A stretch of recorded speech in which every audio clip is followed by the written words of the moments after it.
Inside a peaceful town, a boy is playing with his friend, who is a wizard, and his friend is a monster that eats wizards. The boy hits his friend on the forehead, who demands not to be hit for real, but the boy notes that monsters are supposed to lose to wizards, so it's only natural that he does. The friend wants to be a wizard too if that is the case, and an old man who is watching them laughs, as they sure are energetic in the morning. This is Grandpa Rebus, and the boy asks what he needs to do in order to become a wizard, as he wants to defeat monsters too. Rebus notes that he can't become one just because he wants to.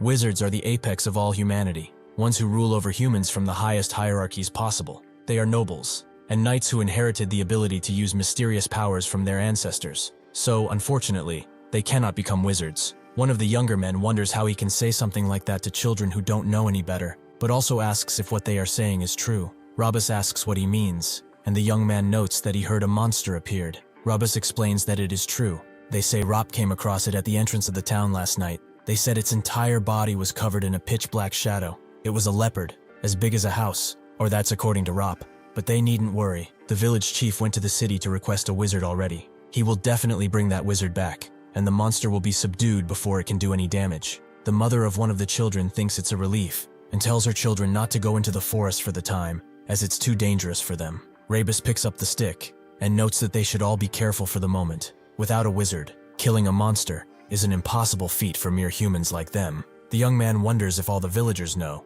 and Rebus thinks so, but the young man doesn't know about that. What about the shepherd on Hisaril Hill, Turan? He is currently lying on one of his sheep, bored to death as the sheep circle him. Every day, he sees the same scenery, does the same things, without anything interesting happening. At this rate, he is really going to forget how to talk. He wishes he had someone to speak with all day. Suddenly Rebus appears, calling him a pathetic brat. The sun has not even started to set in the sky, and he dares to slack off. Turan tells him that he's blocking his sunlight, so he should move, causing Rebus to say that he has no manners. Is he truly still holding on to that incident from back then? Turan doesn't know what he means, but then remembers. He means when his mother died, and instead of helping, he tried to quietly turn the sheep into his shared property? If that is what he means, then indeed he's not generous enough to share the only thing his mother left him after all. They are also not close enough to be asking how they are doing to each other. So if he came here, he should say what he wants and get lost. Rebus is about to scream at him, but Turan looks at him, demanding he spit it out already. Rebus explains that a monster has appeared, causing Turan to get up. They say it's a leopard the size of a house. Rop found it. He's on his way back after informing all of the villagers. Turan notes that it's a serious problem as he pets the sheep, and Rebus sees that he is not scared, even though he is the likeliest one to suffer from this situation. He doesn't know what kind of guts he has, or if he's just too stupid to understand. Anyway, the village chief already went to the city to request a wizard, so he should be careful. That's why he came, because he was worried about him. Turan notes that he's not very honest for an old man. Why can't he just say that he came because he was actually worried for the sheep? Rebus is about to scream again, but Turan stops him and notes that if he is done talking, he should be on his way already, as his breath stinks so bad his nose feels like it's about to fall off. Rebus reluctantly goes away as he grumbles to himself, and Turan turns to his sheep. Monsters are beasts that wield mysterious power and magic. If humans have wizards, then the beasts have monsters. Turan is surprised that a wizard is coming to a backwater village because of one monster, although he finally is going to see a wizard in person. However, if it's a rural village chief calling them, there's a good chance that they won't be anything special, even if they are a wizard. Even so, he wants to see one. He always wondered how strong one is. Suddenly his nose picks up a metallic scent, causing him to be on guard. That smell is the smell of blood. He decides to follow it as the sun goes down, and he walks throughout the forest, which is getting dark at this point, and using his nose, eventually finds where that smell was coming from.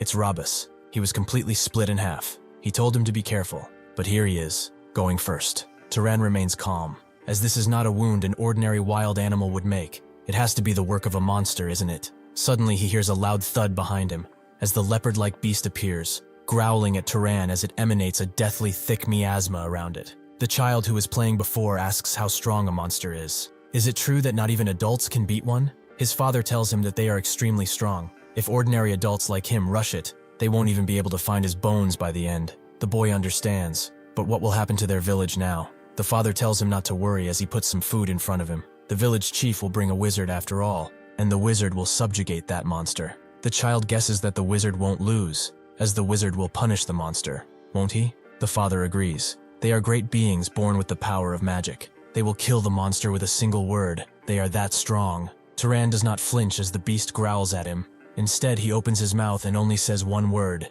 "Die." The monster immediately backs away, sensing an aura of suppression around the man. Turan guessed it wouldn't work, and the monster charges in again, this time pouncing on him. Turan simply says, "Stop," and the beast dashes away again, going behind him. He knew that killing it wouldn't work, but it can't be stopped either. Sensing the danger it's in, the monster rushes in with a mighty claw, which crashes on the ground where Turan once stood, but he is long gone from there. If he cannot kill this beast with words, then he will do what a shepherd does. He pulls out a slingshot, and as the monster charges in again, he takes a rock, hardening it inside of his slingshot, before making his eyes glow as he commands it to become faster, and to pierce as he throws it. The rock breaks the sound barrier as it flies toward the monster, who has milliseconds to dodge, as the blast would have gone through him, but it only destroyed his ear. Knowing this is an opportunity he will not get again, the beast charges in, ready to rip its opponent apart, but Turan just smiles, as he wasn't actually aiming for the beast's body, but for its head. The rock comes flying down, roughly landing on the beast, for ending up on the ground nearby. With that, the monster is defeated, Turan noting that this is his first time using it against one. Maybe he should toss it into a valley or something, but he's kind of annoyed to be doing this kind of work for free. Naturally, Turan is a wizard. He realized he had special abilities 8 years ago. When he was 10, he showed his mother too. He thought it was something fun, something he could play with, and the memories of that day are still clear in his mind, because it was the first and last time his mother got mad at him. After that though, she knelt to him, as she wanted to have a chat. He wanted to live a long life with her for a long time, right? If so, she wanted him to promise that he won't use this power from now on, that he will never use it in front of other people, especially. Turan asked why, and his mother asked if he remembered the story about the noble and the knight. Turan did. They call the people who wield this special power wizards, whether they are nobles or knights. But nobles and knights are inherently different. Nobles are descendants of the divine people, the Freyans, who descended to save the old humans, and knights are the descendants of those nobles whose blood has been mixed with humans. His mother picked up her herding staff. She was glad he remembered. That is why they differentiate between nobles and knights, even among wizards. She will tell him why he can't use his powers, because he inherited them from his father, who was a knight. There are many evil nobles outside of this town, and the nobles treat most knights as their slaves. That's why she wanted him to remember. Nobody can know that he is a wizard. 8 years have passed since then. He continued to uphold the promise he made to his mother, and he plans not to break it either. He has no desire to reel himself as a wizard, or descend this mountain, as there is nothing for him there in the first place. A few hours pass, and someone bangs on his door roughly. When Turan opens it, he is met with the faces of the young men of the village, who seem rather angry. After a bit of explanation, Turan gets the gist of it. They are saying that he killed Robus. Is that it? A more rowdy man grabs his collar and asks how shameful he can be. He hurt that old man, and then threw him out to be eaten by the beasts. He can't deny it. Turan remains silent for a bit, looking around. He can see why they would want to frame him. The oldest man in the village died a sad death all alone, instead of the young men who were too scared to even approach the forest. He can see why they think this is the best way. That's the easiest way to shift the blame from themselves to him. The burly man tries to hit him, but Turan simply gets out of his way and smashes his head into his nose. Magic is a rather convenient tool to have. If he strongly wishes for something, it happens at the cost of some mana. As the other men charge at him, he makes one of them trip silently. He doesn't need to start an entire fire after all. He only needs to use a little bit, so that it's not obvious. He grabs the hand of the one who charged at him and smashes his club into his own face. He will dominate them like this, again and again, to the point that they will not die. Just like that, for 8 years, he has hidden the fact that he is a wizard pretty well. He dusts himself off, noting that they should have used that strength for Robus's burial. He asks the women who came with them if they are here to fight, but they deny such a thing. They just came to see him. Turan says nothing, and tells them to take these idiots with them before going down, as he doesn't want them on his grass. As he turns back into his home, Turan thinks that it's going to be chaos in their town again. They're going to use this as an excuse to rip him off when he goes to trade. Well, whatever. He can just beat them up until he gets a better deal. As he thinks so to himself, he hears another more gentle knock on the door. He opens it, expecting it to be some village girl or another group, but he is met with the face of an older individual who is not poorly dressed. He asked who he is, and the man apologized. He thought he could ask for a favor in his travels, but he must have caught him in a bad moment. Turan is surprised to see a traveler here, and apologizes for his outburst. It's just that a few uninvited guests came to see him a few moments ago. His mother taught him manners, but was that proper enough? He never talked nicely to anyone in that town, so this is pretty awkward. Anyway, it's strange that this traveler has a sword, especially in this town. Before Turan can point him to an inn, the man's stomach growls, so he invites him inside. Turan pulls out everything he has to feed the man. It's not much, but the man thinks that this is a feast. He surprised him though. He's never met someone outside of town. Turan confirms that he was born and raised on this hill, and has lived as a shepherd his entire life. It is also rare for this town to get any sort of travel. The man looks at him as he drinks and finds his posture interesting. For someone who grew up as a shepherd, he is quite well versed in manners. His parents must have taught him well. Turan explains that his mother taught him all he knows, but she died a few years ago due to an illness. The man makes a cross gesture, as he notes that she raised a proud son like him, so he is sure that she is residing in the heavens. He also thanks him again for the generous meal. Turan notes that he's just doing what he was taught, but also wonders what brings him all the way here, to this town. The man explains that he was asked a favor. They were looking for someone to take care of a monster puma, and well, he is a wizard. Turan is surprised and guesses he's the one the village elder talked about. The man confirms as such and wants to ask a few questions, if he doesn't mind. He sensed a monster in the area, but he didn't see one. What is weirder is that he knows about the village elder and the monster, yet he seems calm and isn't running away. If the monster went for a human, it would definitely be him, so why isn't he scared? He seems rather brave for a shepherd who never left his little home. He should be honest now. Who really is he? In the past, Turan asked why he couldn't let anyone know why he was a wizard, and his mother explained that it was because of bad nobles. They are shepherds, just like them, and the knights are like the dogs that herd the sheep. They might treat him with love, like a family would, but they can sell him off, or even sacrifice him. She did not wish for that kind of lie for him, and if he wanted to keep living with her, then he should remember this. Nobody can know that he is a wizard, especially other wizards. If they find out, he will be separated from her and turned into a dog. To avoid all of this, he may even have to kill a few people. Turan feels a little sad, as he didn't expect to ever have to do this. The wizard notes that he cannot answer then, but suddenly, his expression softens into a smile, as he says that if he makes faces like that, it makes his joke pretty awkward. Turan sweats a little, as what does he mean by joke? He apologizes,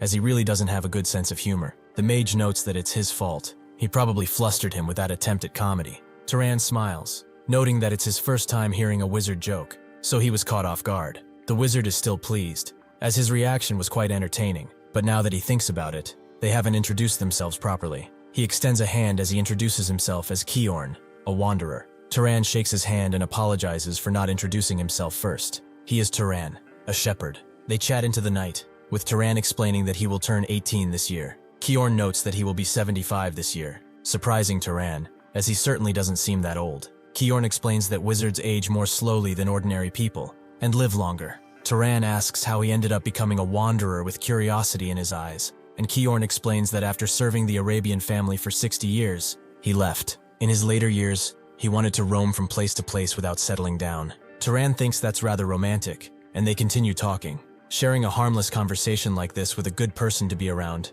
he never realized how enjoyable it could be. Night turns to dawn. Kiorn is surprised to see that it's already so late. Turan is surprised too. He didn't even notice the sun coming up. Kiorn gets up, noting that he should go. Before that though, he puts a coin on the table, Arabian silver. It's the purest among silver coins, so it should more than cover the cost of the meal. Turan accepts it gratefully, and hopes his hunt goes smoothly. Kiorn tells him not to act, as they will never see each other again. As he dresses, he might come by a few more times to mooch off of him after all. A few days later, Turan is in the valley with his sheep, as per usual, but he tells them to gather, and they begin doing so. He thinks about Kiorn, as that was his first time meeting another wizard. More than that though, how long has it been since he's had a conversation that felt so comfortable? The ease and humor that naturally seeped into his way of speaking, more than any adult he has ever met. That man is a good person. He always thought knights were just emotionless hounds, used by arrogant nobles. He sighs, putting that thought aside, as he wonders how to tell him that there are no monsters on Hisaril Hill. Kiorn walks around, finding this landscape rather strange. There are traces of battle all around, but he cannot feel the presence of a monster. As he looks at the stone Turan used to kill it, which is lodged in a tree, he wonders if it was already hunted. But if so, who did it? Did the village chief leave it to another wizard besides him? Either way, he's fine with it. If someone killed the monster and made things safe, that is all that matters. Suddenly though, his heart sinks with a deep pressure, and as he turns around he sees the shriveled corpse of that puma monster standing at attention, ready to strike him down. This is a monster wraith. As he wonders who would do something like this, the wraith strikes, forcing him to dodge. Kiorn thinks that if one doesn't absorb or disperse the mana from a dead monster's corpse, the monster turns into a wraith like this. A wizard who hunts monsters couldn't have possibly not known that. He dashes away again as the beast tries to swallow him, thinking that the one who killed it was definitely a wizard. But then why did they leave it to become a wraith? Did they not know it becomes a wraith if they don't absorb the mana? However, a novice knight who doesn't even know something like that couldn't have killed this thing in the first place. He charges up a ball of magic in his hand, wondering if this was their intention. Either way, he has to destroy it. He pulls the ball of energy with his right hand as he aims with his left, unleashing a bolt of magic right into the beast, but it nullifies his magic. This means that the monster's mana is vastly stronger than his. Suddenly, the beast disappears right in front of his eyes. It's probably trying to counter magic with magic. He feels around for it, but the amalgamation appears right out of his shadow, taking the shape of a ghastly worm. The wraith strikes, and Kjorn does manage to dodge, but he thinks that this isn't a level a mere knight can contend with. At the very least, a low-ranking noble would have at least a chance. He dashes away, not expecting to run into a monster wraith of this power in some remote village. Life really is strange sometimes. Whatever the case, it seems that will be his end. This thing will probably take his life. As he heaves though, he grits his teeth, as he is not just going to die obediently. Even if he does, he will take this thing with him. He concentrates all of his mana into his hand, as if he stabs it directly the moment it lunges at him, he will have a chance. The wraith goes in to strike, and Kjorn reacts too, dashing in with the last memento of his mana left in his hand. Suddenly though, a blue strike appears from the dark forest and smashes into the wraith, killing it instantly as its head is blown off. Turan asks if he's alright, and Kjorn notes that his shepherd jokes aren't that funny either. Kjorn expected him to be a wizard after all, but why didn't he tell him? Seeing as Turan is not answering, he changes the question. Why did he help him just now? He could have just walked away and continued to live his life in peace. Turan remembers that Kjorn came back one day with a wolf, and he asked why he was going this far. He didn't know what the village chief promised him, but with his skills, he could probably earn a lot more money at a more comfortable pace. Kjorn laughed, and noted that they are just pitiful people. Turan asked in what way, so he explained that living out here on the frontier, trembling in fear, without the most basic protection, that makes them pitiful. Turan noted that this wasn't his fault, so Kjorn explained that a wizard, by nature,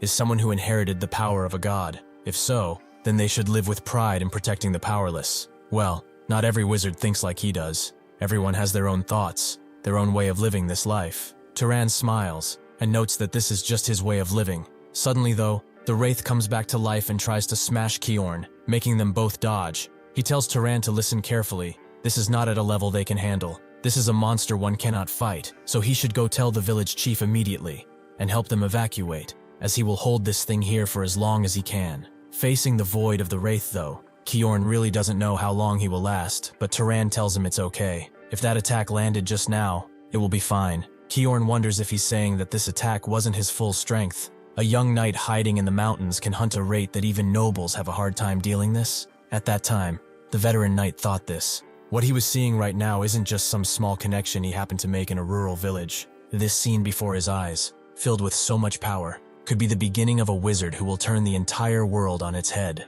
Turan is fine with this, as he was wondering about his limits. Kjorn, however, doesn't want to let him do it, no matter how talented he may be. That thing is an extremely tough opponent. They have to join forces. Just as he says that, the beast lunges at him, almost killing him right there, before Turan sends it flying with another strike. Kjorn realizes that right now, he would only get in Turan's way. He couldn't even react to this attack. At the moment, he is no help.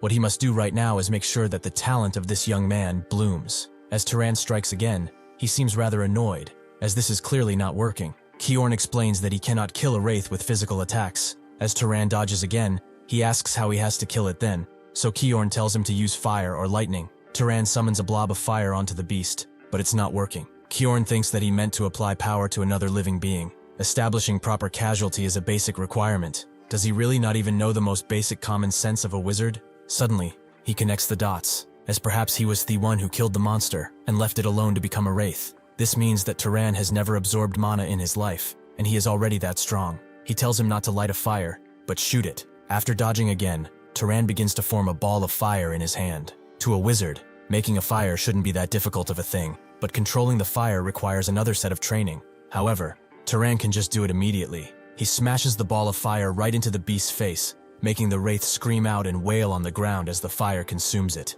Kjorn tells him to not lose focus and to keep pouring mana into it so the fire doesn't go out. He should aim to burn every single speck of that thing. Turan doesn't react. Instead, he remains focused as the wraith slowly fades into ash, lifeless. Kjorn can't believe it. They won against an absurdly strong wraith. which not even a noble could have defeated on their own, but he took it down. Turan turns to him and asks if it's really over now, and Kiorn explains that if he doesn't want to meet another wraith, he needs to absorb the mana first. Turan asks how he does that, and Kiorn guides him. He should imagine himself draining something into himself, the very soul of the monster. Turan closes his eyes, and as his palm hovers over the corpse, something green begins to be absorbed by him. He slowly opens his eyes and feels his entire body in a second, forming a sentiment he's never felt before. Kiorn notes that he will feel some sort of pleasure. He can't believe it even after seeing it with his eyes though. This really is his first time absorbing mana. After one's first awakening, mana grows slowly with age. The best way to grow it is to kill monsters or wizards and absorb their mana.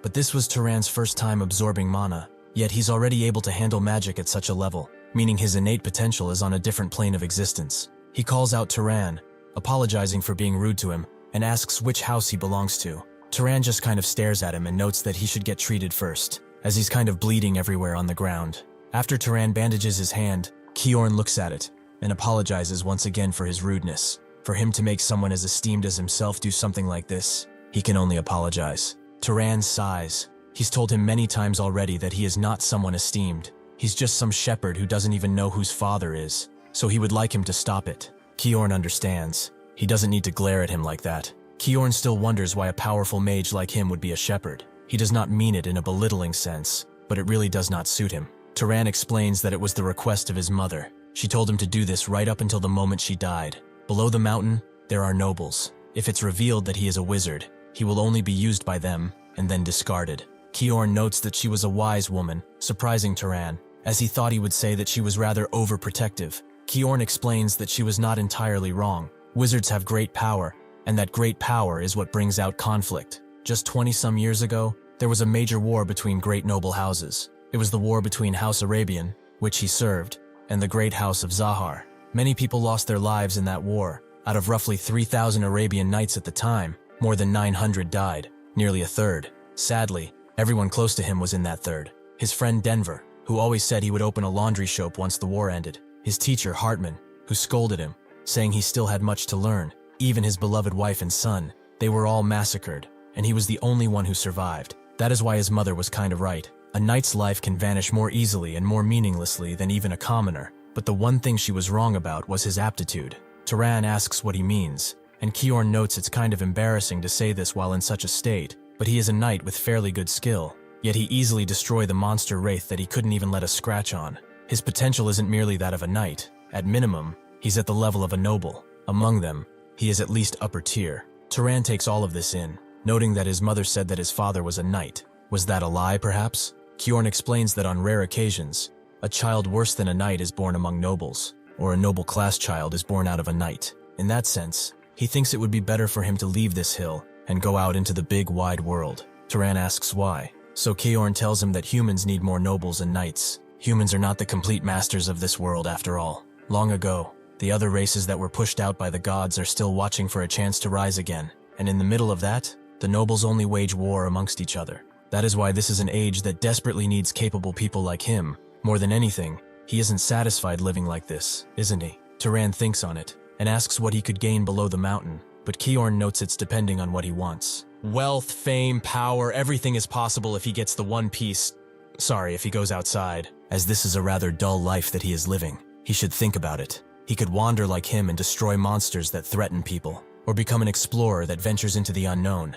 Maybe he will even be adopted into a house and walk the path of power. Turan meets him outside, saying that he might be right. Tea would be far more interesting than herding sheep here. For the first time, he is seriously curious about the outside world. Kiorn is worried that he might be planting too many expectations into him, so he will support him in every way possible. He also wonders what his bloodline ability is. He should have asked first. Turan doesn't know what that is, and Kiorn apologizes. He keeps forgetting he doesn't know much about magic. A bloodline ability is a trait nobles inherit from their ancestors, the Freyans. Whether or not he has a bloodline ability is also what separates nobles from knights. Was there perhaps any spell that felt very easy and simple when he used magic? Or some outstanding ability he has that doesn't need magic? Turan looks at his fist, noting that he's not just strong, right? Kiorn explains that having mana makes a wizard's physician capabilities stronger. Turan notes that he has a good nose, and he's pretty good at throwing stones, as he already saw. Kiorn notes that having a sense of smell that is very good could be a bloodline ability. So could throwing weapons,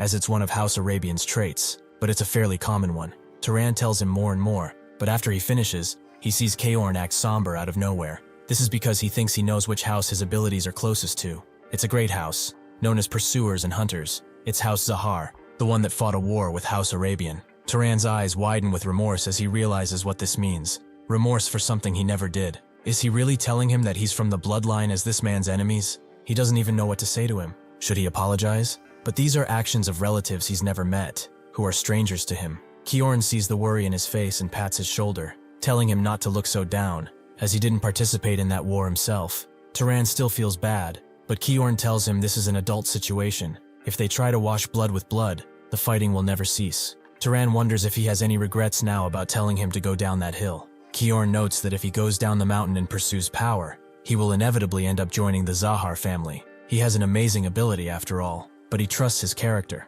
Turan doesn't know exactly what that means, so Kaorn explains that he's talking about the goodness within him. He saved him, deciding to reveal an identity he'd hidden his entire life. Rather, if someone like him joined the Zahar family and rose into a high position, perhaps it could prevent such a terrible thing from happening ever again. Either way, there's no need to think too much about it. After all, it's not like he's decided right now whether to join the family or not. Turan notes that his mind is clear now, though he wants to try and go down the mountain. Kaorn says he thought well, but Turan will only do so once his injury is healed. Kaorn finds him too kind. He's merely a bit scratched, but indeed he really is a good person. Inside, Kaorn explains that to use magic, one absolutely needs mana, which is why mana is commonly called the key to omnipotence. It's not a truly omnipotent power, as the rather grandiose name suggests, but to use magic, he needs mana to match it. Turan asks if what the standard is for mana that matches magic. Kaorn is going to explain right now that the difficulty of magic is largely determined by 3 factors. First is bloodline,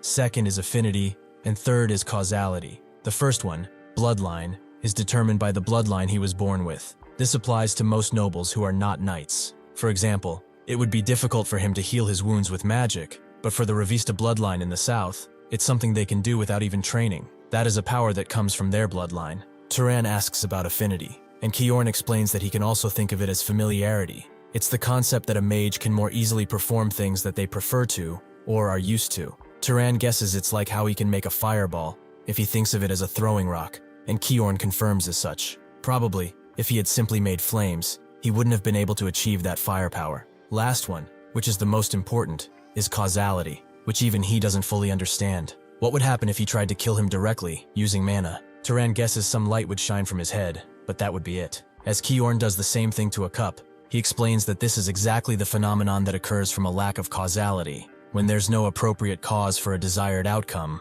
and when what needs to be achieved is excessively difficult. That's when this applies. Turan can understand it a little bit. If he wanted to kill him, rather than spending mana wishing for death, he would need to provide a cause of death, like creating and shooting flame, because creating and shooting fire is more natural than lighting one. Kaorn happily confirms as such. Honestly, he could become a scholar instead of a mage. Turan is confused. If he can control ordinary animals as he wishes, why is it that magical beasts need something like that? With this, Kaorn continues to explain everything he knows to him, and Turan realizes that magic is not easy. Kaorn agrees. An excellent mage known not just for how to use mana, but the principles and situations behind it as well. Turan wonders though, does the Zahar bloodline also have special magic? Kaorn heard they are skilled in stealth and tracking, so he should try it at least once. Turan closes his eyes, thinking that he does not want to be seen by others, and he wishes neither sound nor smell could be detected. Sure enough, his physical form becomes clear to the point that Kaorn cannot see him anymore. He succeeded, but this seems to make some dark memories pop up in his mind. Turan appears once again, and Kaorn notes that it's been a while since he's seen it, but it's still a terrifying ability. During the war, the Arabian Knights feared that ability the most. Turan notes it feels like kind of a cheat, but even so, Kaorn advises him to keep in mind that it doesn't make him invincible. Now then, he will teach him a few magic training methods. Turan wonders if he's not teaching too much to an enemy family's mage, but Kaorn explains that he saved his life and treated him too, and as he told him, he trusts his character. Later that day, Turan goes to the village chief, telling him that he is selling the sheep and leaving, but he wonders who is going to do the herding now, and how can he decide something like that without even consulting them? Turan explains that they should figure out how to find a shepherd themselves. How does it matter to them what he does to his belongings? Anyway, he hopes they will buy at a fair price. Otherwise, he's going to release the sheep and leave. They are free to capture them, but they will probably have a hard time doing so. The village chief can't believe this. This bastard always keeps his word, so he decides to just hand him a pouch of money and kick him out. As they both leave, Turan thinks that those villagers still owe him compensation for everything he did, right? Kiorn notes that he has no intention of collecting, and he wasn't the one who caught the beast, right? Eventually they end up at a crossroads, where they must part ways. Kiorn apologizes for refusing to travel together, but he is much more comfortable alone. Turan understands and thanks him for everything. Kiorn tells him to take care, and Turan hopes that they can meet again with smiling faces. As he left, Turan watched Kiorn for a long time. Only later did he realize why he didn't want the old knight to speak to him formally. Although he never lacked affection because of his mother, the boy had secretly been yearning for a father figure, someone who could be a role model for what kind of man he should become. With that, Turan keeps traveling, eventually ending up in an arid desert. He sees a few people, guessing they are merchants, and goes up to them, wanting to ask directions. A grizzled man asks who he is to block their path, and Turan notes that he is traveling alone and wanted to ask directions about the nearest city. The old man tells him that if he follows the road they came from, he will reach a city called Mure.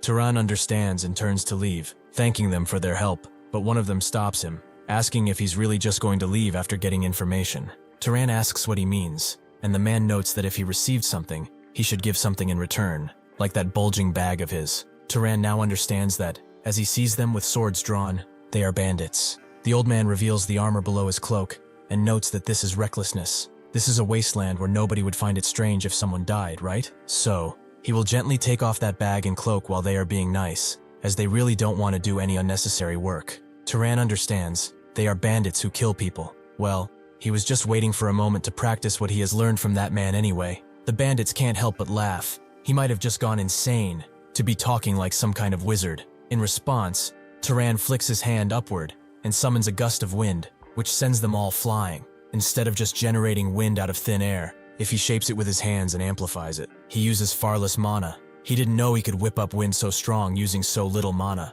The bandits are on the dusty ground recovering, so Turan takes a bit of water out of his water skin and freezes it in a smaller, calculated strike. His victim can only watch as he is pummeled with the icicles, unable to do anything against their steady advance. Turan doesn't react. He wonders if this wasn't supposed to be a spell that is useful when there's a lot of water nearby. If he's honest, just throwing stones feels faster and a lot stronger. The bandit leader puts his hand up. He apologizes. They did not realize they were against the grace of a wizard. He begs for forgiveness, just this once. As he spouts more nonsense, the three other bandits rush Turan from behind, but he sensed their presence long ago. So with one stomp, he spears them up using hardened sand, making them a memento of his power. The bandit leader is completely shocked. It didn't take a second for his men to die. Turan wants to ask one thing, and the bandit's chief immediately bows, noting that he will answer everything. Turan asks why they even attacked without any semblance of a plan. If he's a traveler walking alone, he could be a wizard. The bandit chief explains that it's because he bowed his head.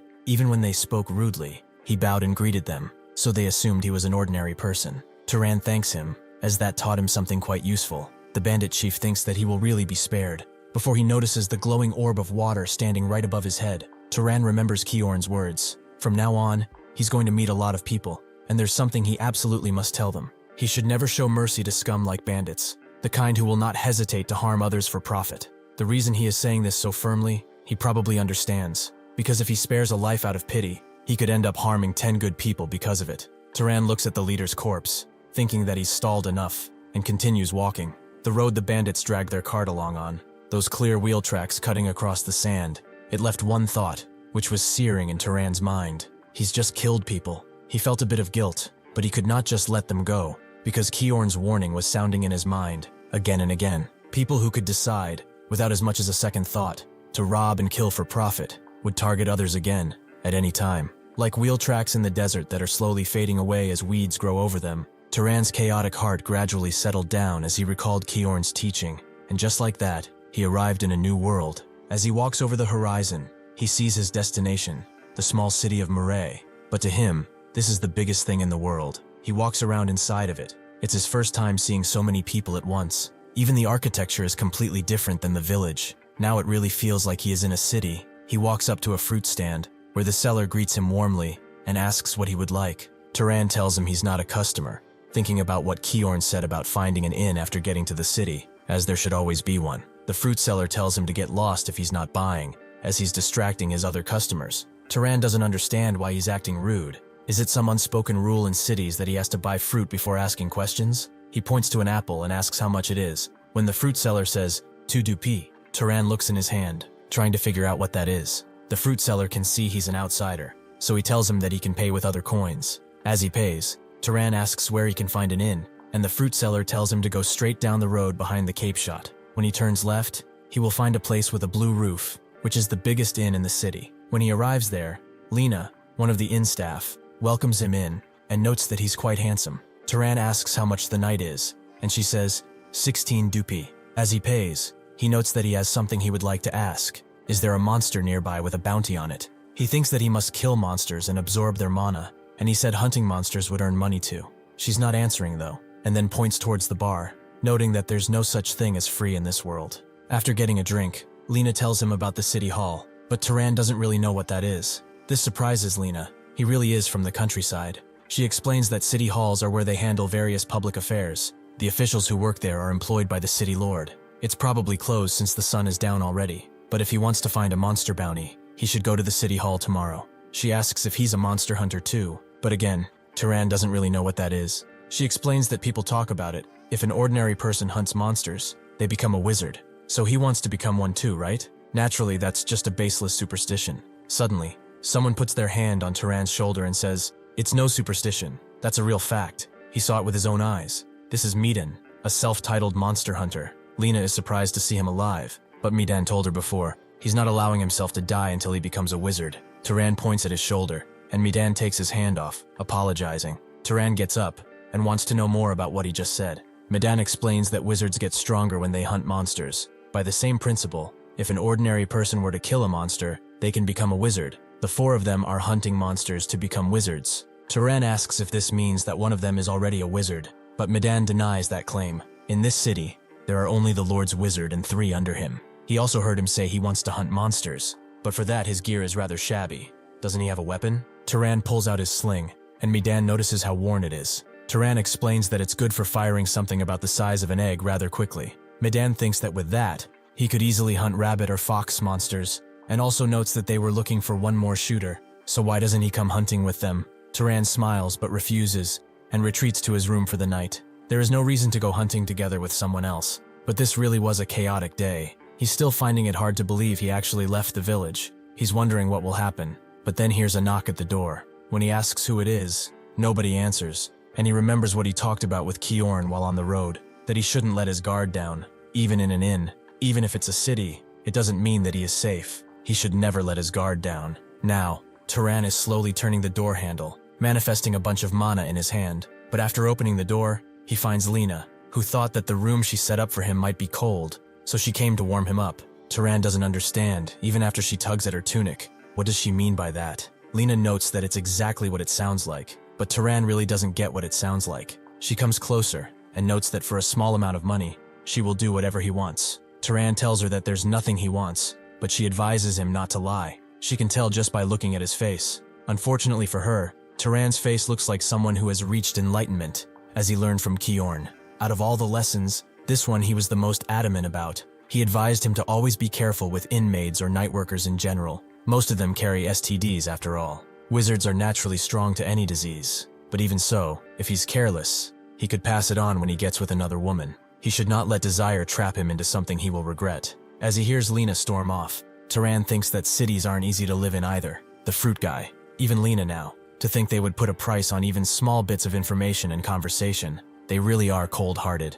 As he tries to sleep though, he hears Midan's group talk as they rise to the top. One of them asking Midan why he was trying to bring that guy along earlier. Honestly, he did not look like much of anything. The others in the group agree. He seemed cocky, a perfect monster victim. Midan tells them that it's because he reminds him of himself when he was young. Hearing he hunts with a weapon like that made him worry. If he is at least next to him, he figured he might survive a little longer. Turan smiles and turns to face the ceiling. Perhaps not everyone in the city is as cold-hearted as he first thought. The first thing next morning, he goes to the city hall, where the clerk there asks how he can help. Turan asks if he is an official, and when the man confirms as such, he notes that he came here to hunt monsters. He also remembers what Kiorn told him, that the world would not be kind to him, because if they think about it the other way around, there is no reason to be kind. If he wants people to treat him with kindness, the method is simple. He should reveal himself as a wizard. With that, The ordinary people will bow their heads as he walks by. Turan is handed one of the bounties, which he can't take, so he has to give it back. He looks at the drawing and asks if it's a crow monster. The clerk tells him it's most definitely not a cat, and even if it's unlucky, if somehow he kills a monster, he should bring its corpse here. As if a wizard doesn't disperse the mana, it becomes a wraith. If he does leave a monster to become a wraith, he will be executed by the power of the city law. Turan already knows what happens when leaving monster corpses be. He will not repeat that mistake again.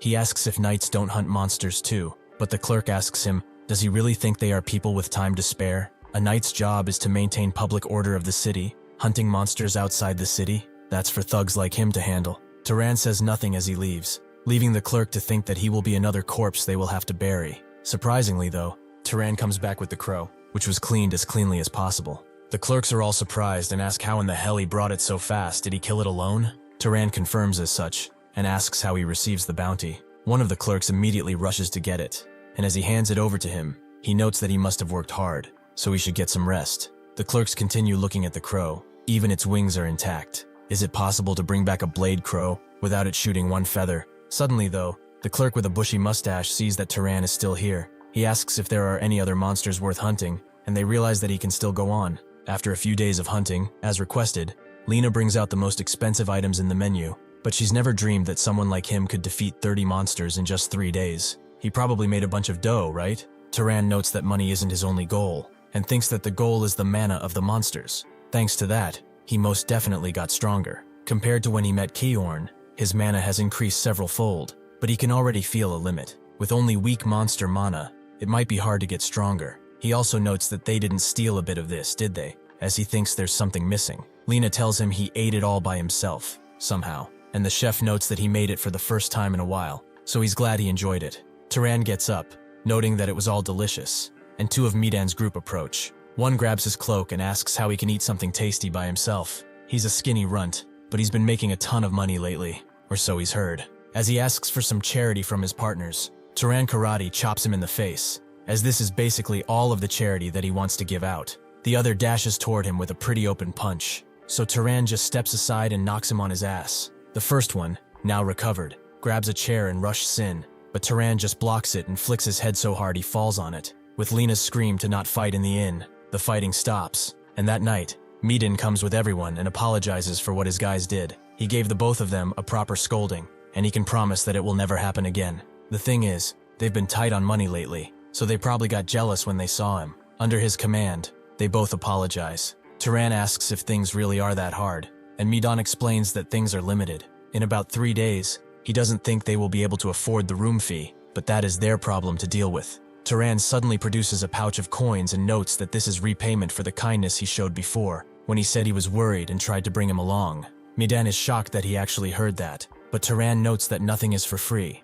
In exchange, he wants some information too, which Midan is more than happy to provide. The next day, as Turan goes to the nearby forest, he thinks that this might be the last hunt in this city. Midan gave him information about the next one, so it's about time he left. He gave out a lot more information than he expected. Midan really is a good guy. He doesn't feel as seasoned as Kiorn, but that just makes him purer and kinder. Suddenly, he feels a familiar smell and dashes toward it, praying that he is wrong. Unfortunately, his nose hasn't betrayed him this time. He smelled blood, and he found a dead person, someone from Midan's group. Right next to him, he finds Midan too, who was clutching some of the coins he had given him. He crouches down to look at him better, wondering what the hell happened. Suddenly, one of them, who is barely alive at this point, says rabbit, again and again, until Turan faces the thing that killed them, who is munching on one of his comrades. It's a rabbit, all right. One dragged out of the darkest pits of hell. With a sudden dash that doesn't even make a sound at first, the beast lunges at Turan, who barely has time to dodge. He takes out his slingshot and throws a rock at the beast,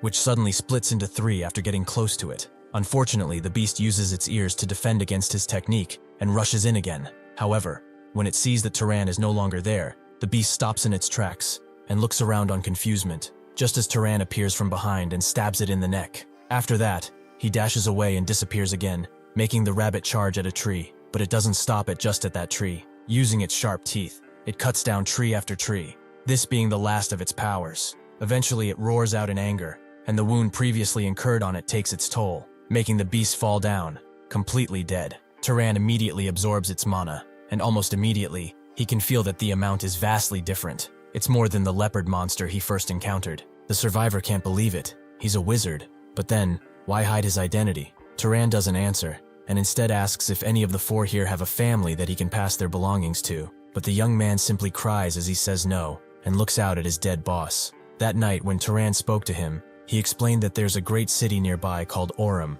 It has something called a library, which is said to hold thousands of books. Turan was interested by this, but Madan explained that not just anyone can enter the library. Apparently only wizards are allowed inside. At that moment, Turan decided to go to the great city he mentioned. Turan has taken his time to bury everyone. He looks at the four graves and hopes that they are all in a happier place as he leaves. Eventually, Turan arrives at the next city, and as he waits in line, he feels a bit embarrassed that he was shocked by the small city of Murray, as this is at least twice as big. He also didn't expect there to be this many people trying to enter, and they even have more guards. Perhaps they are screening for wanted criminals or something. Well, it's to be expected of a great city. It's got a more established system. Suddenly, he is told to halt and denied entry. As the guard has never seen clothes so filthy, he should go over to a corner and at least dust himself off. After that, Turan is granted entry and finds the library with ease, as it's pretty hard to miss. It's pretty overwhelming. It must have been built by magic. He approaches the gate and notes that he is trying to enter. One of the knights tells him that only wizards can enter, and Turan notes that he is one. The knight doesn't believe that. Is he trying to die by impersonating a wizard? Since he doesn't believe him, he tries to feel out for his mana. Kiorn previously told him that wizards recognize each other by sensing the other's mana. They can even tell whether or not the person is stronger than them. Turan doesn't dampen his mana, and just its presence makes the guards fall on his ass. He knows that this man is no ordinary wizard. He is at least noble class, or perhaps even higher. He immediately gets up, introducing himself as Kenya, a knight of House Valius, and would like to know which house he is from. Turan asks if he has to say, but Kenya denies such a thing. To use the library, though, he needs permission from the Master of Valtas, so he will contact the house immediately. Turan at that point thought that it would be a simple process, but now, as he is being bathed by maids in a bathtub bigger than his old house, he wonders how this even happened. Turan tells them to stop, and asks if it's a problem if he washes himself. One of the maids explains that if they fail to properly attend to him, they will be punished, so he lets them do what they want. After that, the maid who dresses him up just stares with her mouth gaping, making Turan wonder if there is something on his face. The maid apologizes. She was momentarily stunned by his beauty. Turan tells her that she needn't apologize, but they do not wish to be spoken to so casually. Suddenly someone else enters, a younger-looking girl, who is also surprised by his new look. Just now, he looked like a beggar, but after washing and dressing him, he looks like a prince. Turan introduces himself, and Azella does so too. She asks what house he is a part of, but Turan notes that for personal reasons, it's pretty difficult to say. Azella thinks it's a real shame, but then smiles. He's hiding who he is, so maybe she can play a little prank. Suddenly, she lets all of her mana out, as she wants to see what he will do.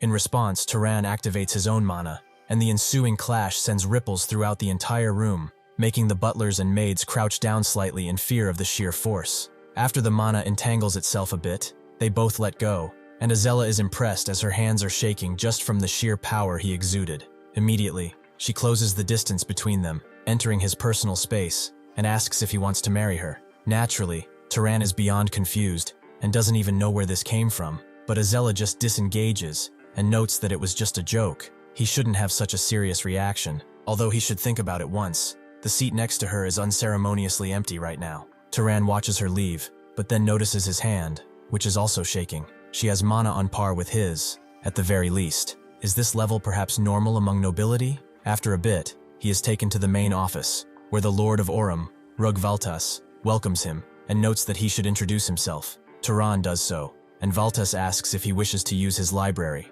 A lot of people come from all over the place after hearing strange rumors, so he will say it in advance. There isn't any amazing ancient magic in this library, nor some secret method to increase mana. Turan is fine with that. He wasn't seeking something like that in the first place. Valtas says that, if he does still want it though, he won't stop him. In any case, there is nothing inside that counts as confidential information related to their house. It has gotten rather late today, so he should rest and come back tomorrow. Would that be acceptable? Turan agrees, thanking him for his kindness, which he will not forget soon. Turan makes his way to the library, and the guards immediately bow down to him, calling him an esteemed guest, and welcoming him into the Sky Library. As Turan walks inside, the first thing he sees is the very long staircase, and the sheer amount of books inside of this library. It looks more like a very posh guild than anything. Suddenly, someone else approaches, noting that it is finally nice to meet him. She is the librarian of this place. By the order of their lord, she will explain the rules for using it. Turan is surprised that such a brat is the librarian of such a big place, but continues listening.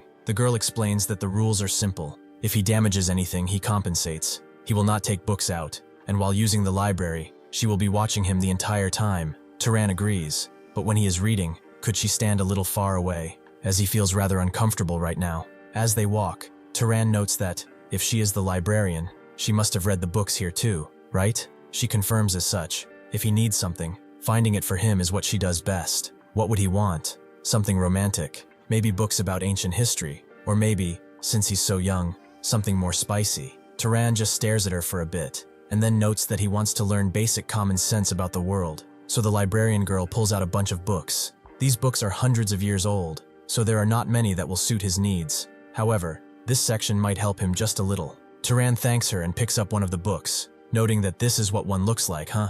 He gently opens it in the middle, and immediately finds it rather amazing. He repeated this same routine every day, reading in the library. Now, he came to understand this world's geography, different races and etiquette of wizards, how various items were manufactured and processed, and even monsters and relics from the era of the Olden Empire. With each piece of knowledge he accumulated, his world, something that was once nothing but an unknown space, and the bunch of sheep, grew clearer and more vivid. Valtaz at one point summons him, noting that he heard he's been making excellent use of the library. He trusts that he also understands that, separate from treating him as a noble, allowing him to use the library is an act of sheer goodwill. He would like to receive payment for that goodwill, so Turan asks what Valtas's demand is. Valtas explains that a monster has appeared north of Aurum, and has been attacking travelers. Turan asks if he wishes him to hunt it, but Valtas was not done. 4 knights who have gone to subjugate it have never returned. They were eaten, it seems. A noble will have to step in personally, but their house can only mobilize 2 people at the moment. At most, he wants to know what he needs to clear this up. Turan agrees that protecting people is what wizards do. However, something feels off. Aren't wizards usually the type who don't get involved in things like this? Before he can think about it more, Valtas explains that the northern road they've blocked is an important trade route for this city. It's already been blocked for 10 days, so they have to open it quickly to resume trade. Turan smiles. 10 days ago was before he arrived in Aurum, so that's why they let him use the library so readily. After a few hours of getting set up, the hunting party gets out, with Azella in the front, noting that her father really is something else to send a guest for a monster hunt. Does he find them that unreliable? Also, she is not blaming him. She is just saying her father is making a huge fuss over nothing. Her brother notes that calling the Lord fuzzy isn't that a bit much, but Azella tells him to drop it. He also turns to Turan, noting that this is their first time properly meeting. He is Marvin Valtas, and he is looking forward to working with him. Turan says likewise, and as they walk through the forest, Azella is kicking rocks and such because she is bored. Marvin comes closer to Turan and asks if, by any chance, he is interested in her, his big sister. Turan immediately denies this, and Marvin says it's a relief, without doing much to explain as to why. Suddenly they all stop, and the knights go to check out what seems to be a broken carriage. It was probably done by the creature. They forbade anyone from going north from their side, so these guys must have come from the south and got attacked. Turan looks at the wreckage a bit, and then finds a handprint, immediately recognizing it as the handprint of a monkey. Azella asks what he means, so Turan explains that it looks like it attacked the peddlers and went back into the forest. If they find the trail and pursue it, they should be able to find it. Monkeys are playful like that. Azella wonders if they can.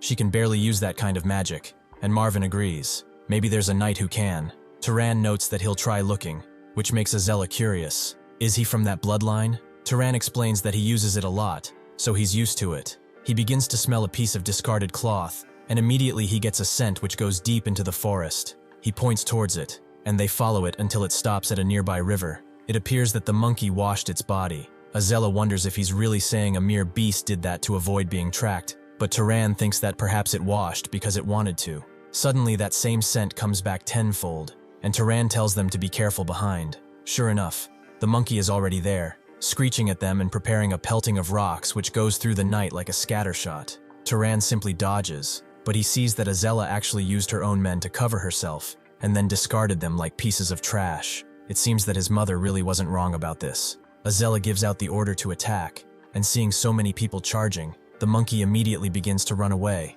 not wanting to take on this disadvantageous fight. At the same time, Turan prepares a rock, and as they continue chasing it, the rock smashes through the wind near Azella's head and goes through them all before hitting the monkey squarely in its chest, taking it down with one strike. They all look behind to see who did it, and naturally it's Turan, who doesn't seem to have even broken a sweat. Suddenly, the monkey that is still somehow alive begins to thrash around on the ground. Azella decides to put an end to it using her powerful fire ability to create a fiery snake that engulfs the monkey, dealing with it instantly. Turan is glad to finally see the bloodline ability of House Valtas, pyromaniacs.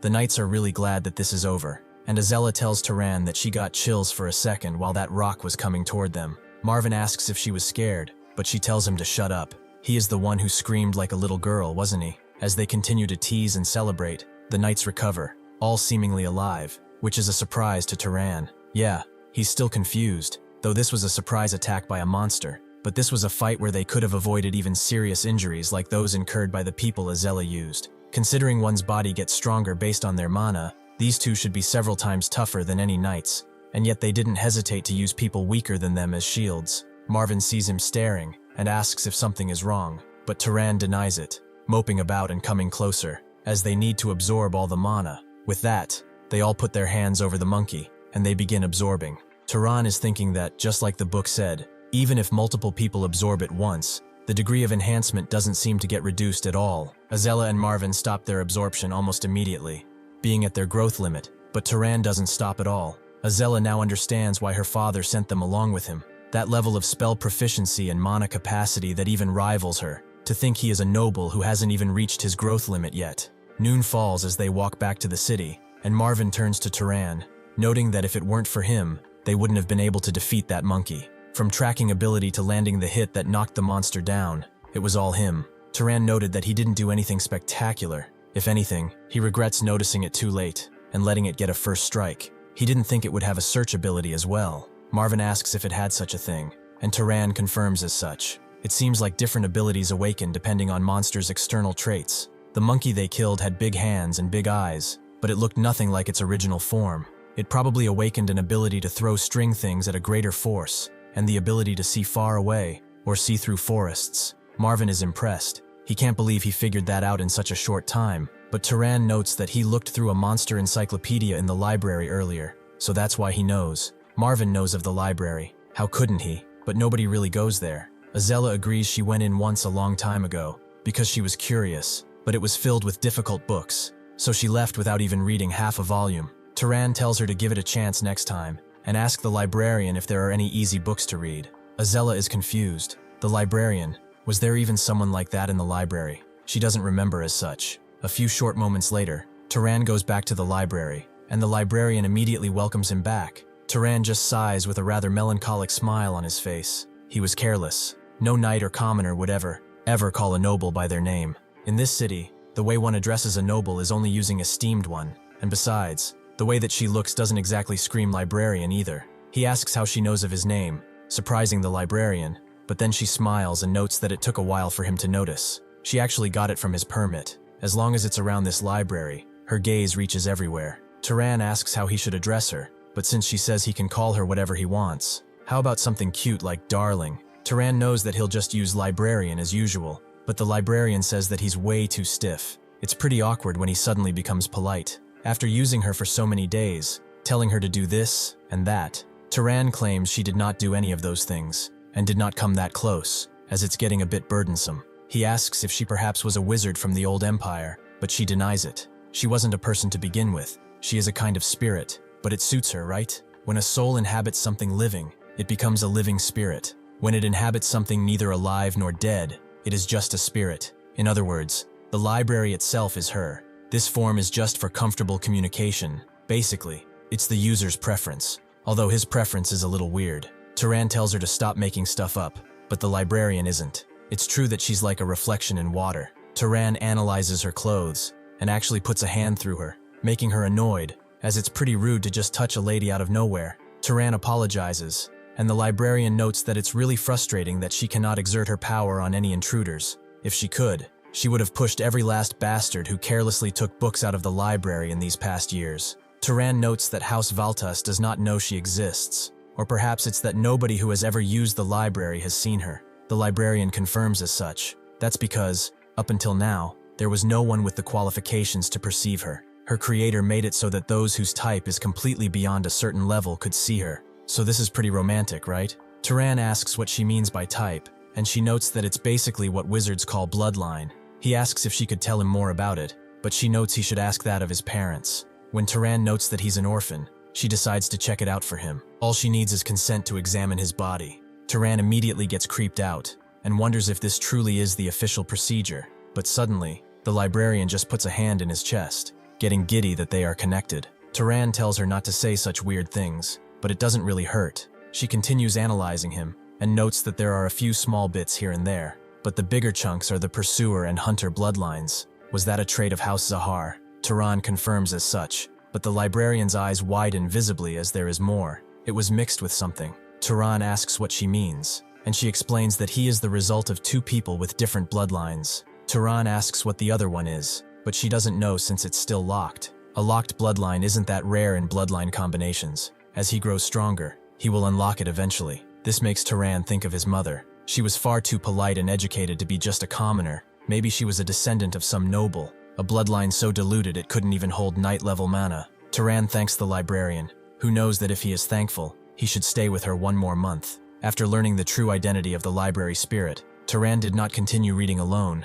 He kept asking about the contents of books and requesting explanations. The librarian even knew the knowledge contained in books that had been plundered from the library and vanished over the past thousands of years. She taught him a lot of different tricks, and having the laws of nature taught to him in such plain words was a treasure beyond measure. He learned that all kinds of diseases arise through such microorganisms, and that the decay of living things is caused by the feeding of such germs. Not only that, but he also grasped the most basic principles too, like the refraction of light, the generation of heat through friction, the process of how living things get injured, and how they heal. He decides to experiment with decay at one point, and as soon as he touches the apple he was about to experiment on, it immediately begins to decay and go bad. The librarian asks how it is, and he finds it incredible. It's not something that magic can't do, but just understanding the principle makes him consume a lot less mana. Simply changing the way he perceived the world raised his skill as a wizard significantly. Maybe some powerful houses are monopolizing knowledge like this.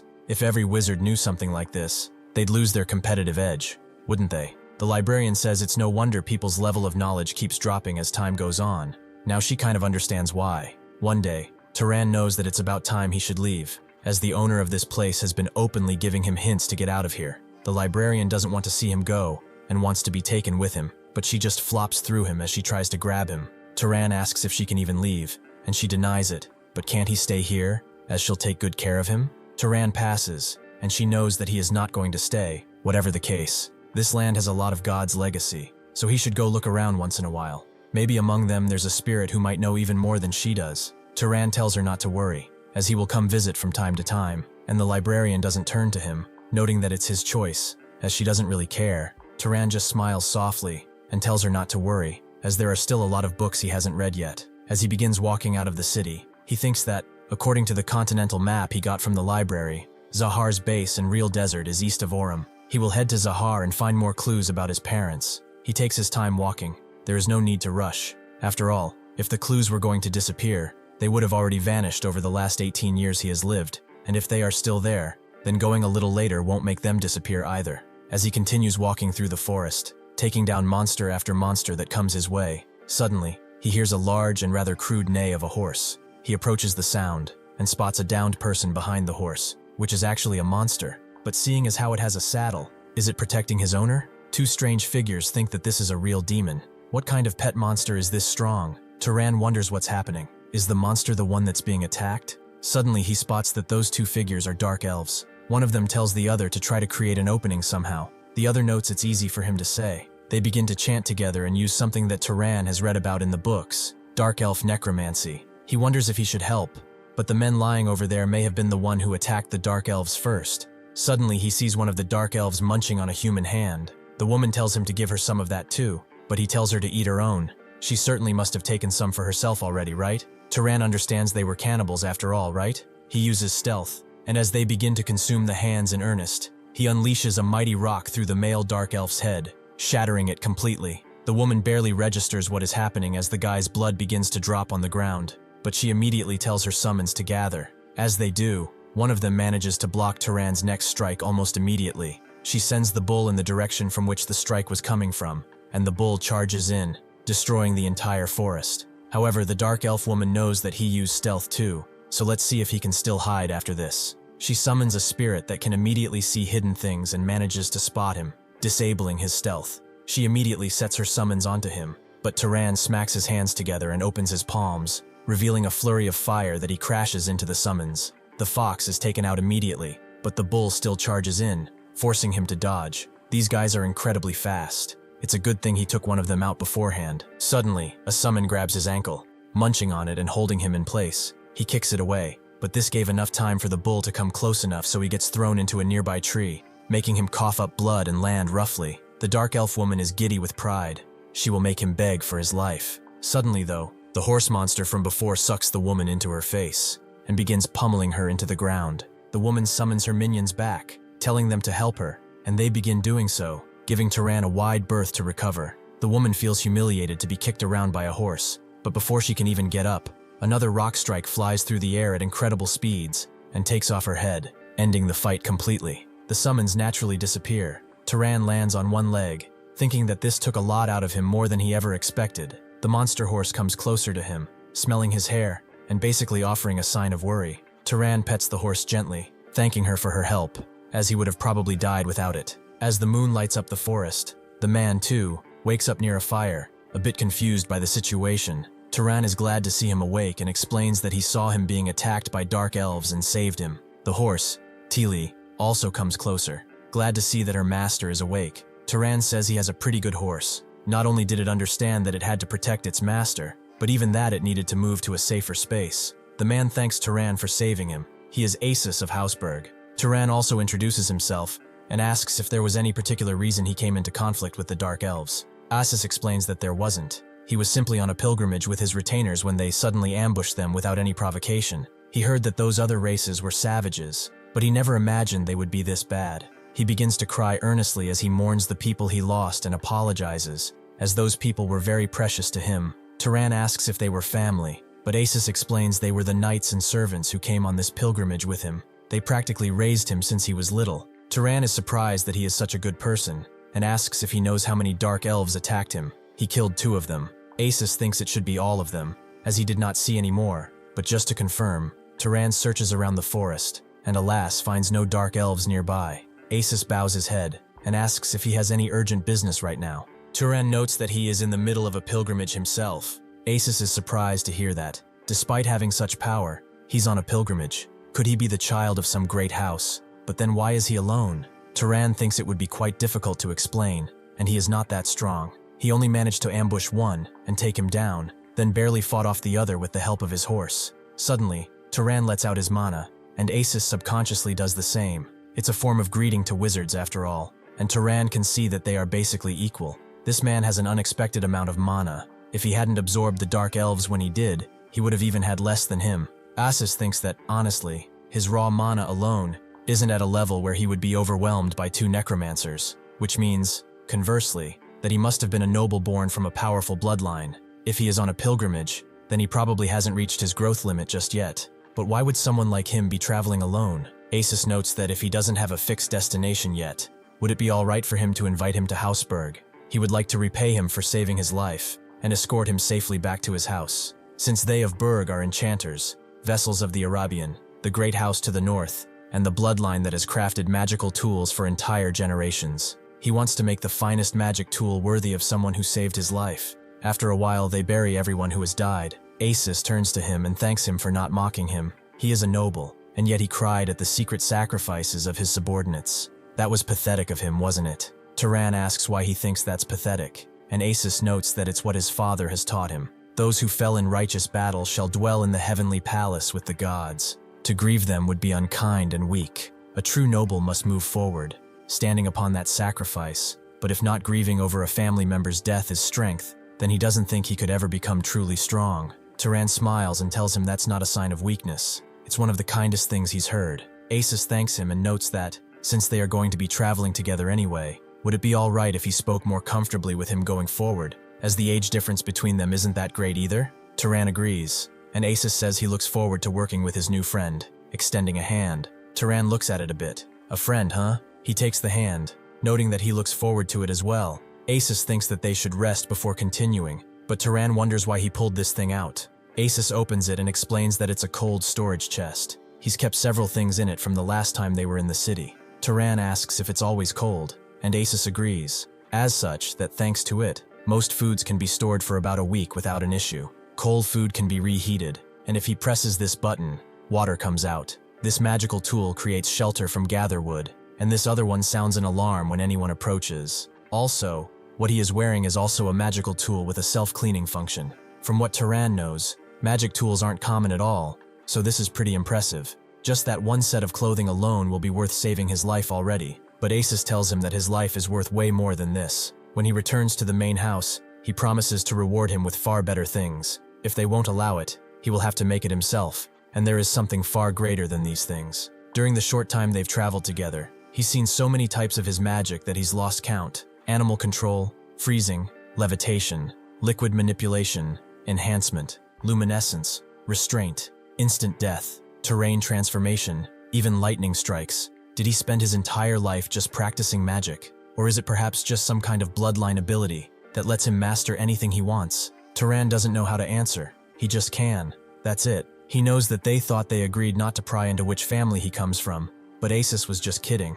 Anyway, how old is he? His face doesn't look older than 30, but surely he has lived around 80 years or so, hasn't he? Turan notes that he has about a month left until his birthday, and he turns 18 this year. Asus is shocked. He is actually turning 43 this year. Though honestly, a 21 or 22-year-old difference isn't really important to people like them. He should have known when he had that magic power to take down 2 dark elves like that. He just wasn't expecting there to be 2 geniuses like him in the world. Turan asks what he means about 2, and Asus notes that, though not quite his level, actually they are similar, but the other one does have an incredible bloodline anyway. He knows another genius around his age. She is his cousin, actually. Turan asks if that person could also make magic tools for him, but he denies it. Such as she is from the main house, she is basically a princess of Arabian. Perhaps she'll even become the head of the house someday. As they continue walking, he explains that, unlike the ordinary wizard houses, the heads of great houses don't easily pass their positions to their own children, because in a great house, there are easily dozens of relatives in the same generation alone, and naturally, at least one of them is stronger than the head's own child. Yet among the head's children, Misa was born with the greatest talent known to the family. After awakening her magic power, she mastered all manner of combat magic in just 10 years. As a result, she received full support from her house, and now at 21 she's one of the core members of the house. Turan asks, with that much magic power at that age, did the house perhaps perform a funeral? Asus confirms as such. When their eldest granduncle passed, his magic power was devoured by her. Naturally, they received some portions as well. Turan thinks that it's pretty clear why the great houses maintain their supremacy now, but Asus takes him out of his thinking by pointing out that they are almost there, making Turan look forward toward the Deccan Plains. It's the central territory of Arabian. Eventually, they arrive at the territory of House Berg, which is Zavalin, and after getting inside the castle, Asus's mother welcomes him warmly, asking what's happening and why he came home early. He immediately hugs her with tears in his eyes, calling her mom, making Turan wonder if this man really is 43. His father arrives too, noting that he should mind his dignity, as they should at least address her as mother. He apologizes and explains that this is to introduce a new friend from the south. When he was in grave danger, he risked his life to save him. Without him, he wouldn't have made it back here alive. His mother doesn't understand. The pilgrimage route wasn't supposed to be dangerous. What happened? Asus explains that they were attacked by dark elf sorcerers who use necromancy. His mother immediately loses her cool. Those filthy wretches dared to target one of her children. She'll take an army and tear them all to shreds. However, his father remains calm and tells her to compose herself. She is the house head, and people are watching. He then approaches Turan and asks which house he belongs to. Turan is afraid that he cannot say, or rather, it would be more accurate to say that he doesn't know what to say. He was born of a commoner mother, and he does not know who his father is. Asus wonders why he never told him something like that, but Turan doesn't feel it is something worth boasting about. However, his mother understands the situation and agrees. Since he saved her child, she, the head of Berg, shall see to it that he is handsomely rewarded. It is difficult to offer him a room here, but she will arrange for him to stay at the finest inn in the city. Asus asks what she's talking about. They should at least host him at home for such help, right? His mother agrees that normally she would accept, but they have an important guest staying with them now. Regardless of the circumstances, it's difficult to bring in a stranger of unknown origin, and she hopes that he understands. Suddenly, A voice rings out, telling her that she needn't worry, for surely the person who saved Asus wouldn't suddenly dare to try to assassinate her. They all turn their heads and see Misa standing near a wall. Asus asks what she is doing here all of a sudden, and Turan looks at her. This woman is the Princess of Arabian, though a corpse might be a more fitting description for her current state. She looks like she's about to fizzle away. Asus's mother explains that she was nearly assassinated by Zahar's vermin, so she came to hide here. Asus himself is surprised by an assassination attempt at the main house. With how fortified that place is, how could it be? Misa explains that there's probably an insider. The main house doesn't just have one or two people with questionable loyalties after all. Anyway, she is tired, so she will retire to her room. They should all have a good evening. With this in mind, the house head tells one of the maids to show Turan to the second best guest room in the house. He deserves as much after all. Turan rests for the night and wakes up early in the morning, the sun shining in the window of the room. Turan gets out of bed and begins walking around, analyzing the lights of this place. Asus seems to be awake too, noting that he is early. But what is he doing alone in the hallway? Turan points at one of the lights and notes that he finds them interesting. Asus notes that they are just a bunch of magic lanterns. He makes them every now and then. If he wants one, there are tons of them in the storage. Turan notes that he isn't that interested, but suddenly, a mighty lightning strike appears behind him, making him turn to the window. Asus explains that Maisa is practicing magic. She is always extremely diligent. Turan asks if this is Arabian bloodline magic, and Asus confirms it's Storm bloodline. He has never hated his own bloodline, but he will admit he is a little jealous of her. It's like she is becoming some sort of demigod. Turan is naturally curious. He wonders how strong the next Arabian leader is. Asus asks if he wishes to take a look, and Turan admits he is curious, but he doesn't think it's a good idea for a suspicious outsider like him to approach. Asus tells him it doesn't matter. He is not an assassin after all, and he can vouch for him, right? If he's honest, he is also curious about who's stronger between him and Misa. Turan is beginning to think that's the real reason he brought him here, and Asus agrees that if he is truthful, there is some grudge he has been holding on to for a few years now. He wants to see Maisa's frustrated face at least once in this life. As she walks through the estate, Asus calls for her. She turns around, recognizing Asus. But who is that beside him? Turan introduces himself, and now she remembers she heard his name when they first met. So what brings the two of them here? Suddenly, Asus explains that they watched her practice magic, so they thought they would join in. Didn't they used to do that in the past? Misa remembers as such. He was storming out, crying, after she learned in 2 tries what he couldn't in a week. Turan can tell, but left apologizing for doing so. Asus can't believe he's being mocked from 2 sides. Anyway, among the people he's met, Turan also has a magic talent that is second to none, so how about the two have a duel? She suddenly looks at Turan and lets a bunch of her mana strike down from the sky, shaping the entire hemisphere around her to Turan. He can immediately feel the pressure and the violation of his personal space, of his own mana, and by the end, he can barely stand up. Misa apologizes for saying something like this, but she doesn't think he is a match for her at all. In fact, Asus wasn't really trying to initiate an actual duel. In terms of magic power, nobody is a match for her. What's truly amazing about him is how fast he learns to run the magic properly, like he's never seen before. Even she cannot compare to that, right? Misa will indulge him if he's praising him so much. She wants to see what he can do too. Turan suggests each of them try a spell that the other likely doesn't know, and whoever casts it first wins. Asus finds it a grand idea, but will she accept? Misa does so. She heard that he doesn't even know his own bloodline magic, right? Since it wouldn't be fair if she used her innate magic. They will leave that out. She goes first, tapping her foot on the ground, and suddenly, a sprout cracks out of the concrete before thrashing all around them and grabbing Asus, holding him into the air. This is a plant creation and manipulation magic thing. Asus continues to wiggle, noting that he is getting dizzy, but Misa tells him to stay like that for a bit, as it's pretty fun. Turan looks at the magic, then puts his hand on the ground. Fire magic is just manifesting the phenomenon of burning, and water magic is simply extracting invisible moisture that's throughout the air. These vines should be the same deal. He needs to make the seeds planted in the ground grow in an instant, so it's not creation, it's basically growth. Sure enough, he is able to do the same, although his tendrils are much bluer. Misa guesses he told it to grow, so he figured out what this magic really was right away. Has he seen it before? Turan denies it. It was his first time. Misa lets him go down rather roughly and hates to admit it, but for once, this guy might actually be right. Now it's his turn to set the challenge. She really wants to see what he's got. Turan thinks that using Zahar's bloodline magic here would be suicide, but then an idea comes to mind. From out of one of the bushes, he controls a rat, which comes towards him. Misa asks if this is it, But as Turan picks up the rat, he notes that this is just the ingredient. He begins to focus his mana on the rat and sips away its life force completely, making it decay in just a few short seconds. He asks her to go ahead, and Misa simply nods her head. She beckons another rat toward her and grabs it, trying to do the exact same thing that he did, but it's extremely difficult. She doesn't even know how he did it. That's no ordinary spell. Asus wonders why he used that kind of magic. It's pretty gross, but Turan notes that it is just the first thing that popped up in his head. He suspected as much, but could it be that even a famous family like Arabian does not know about this technique?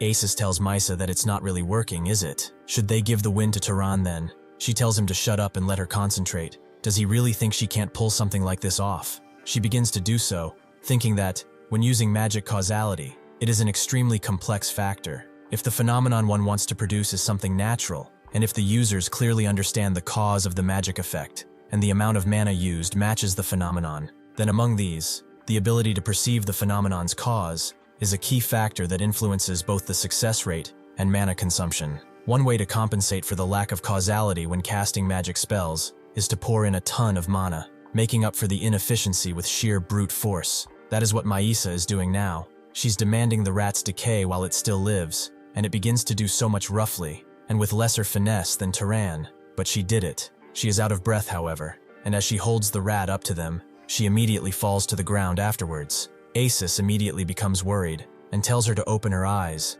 but Turan doesn't understand why she fainted. Did she use too much mana? People don't usually faint just from running out of breath. At most, she'd be exhausted, barely able to keep herself upright, but not fall. However, seeing her skeletal hands, he gets why. He picks her up and asks if there's any healer with a healing bloodline here, which Asus denies. He tells him to bring water and some salt to her room, and then send for the adults too, as she will recover in some time. Turan is shocked at how light she is. He is not sure if he's carrying a person or a lamb. She's burned through all of the mana she needed just to barely hold her body upright, when she shouldn't have been able to stand at all with her current body. Maisa eventually wakes up with Asus's mother immediately by her side, asking if she is awake. Asus told her she suddenly collapsed while practicing magic with the guest. Is that true?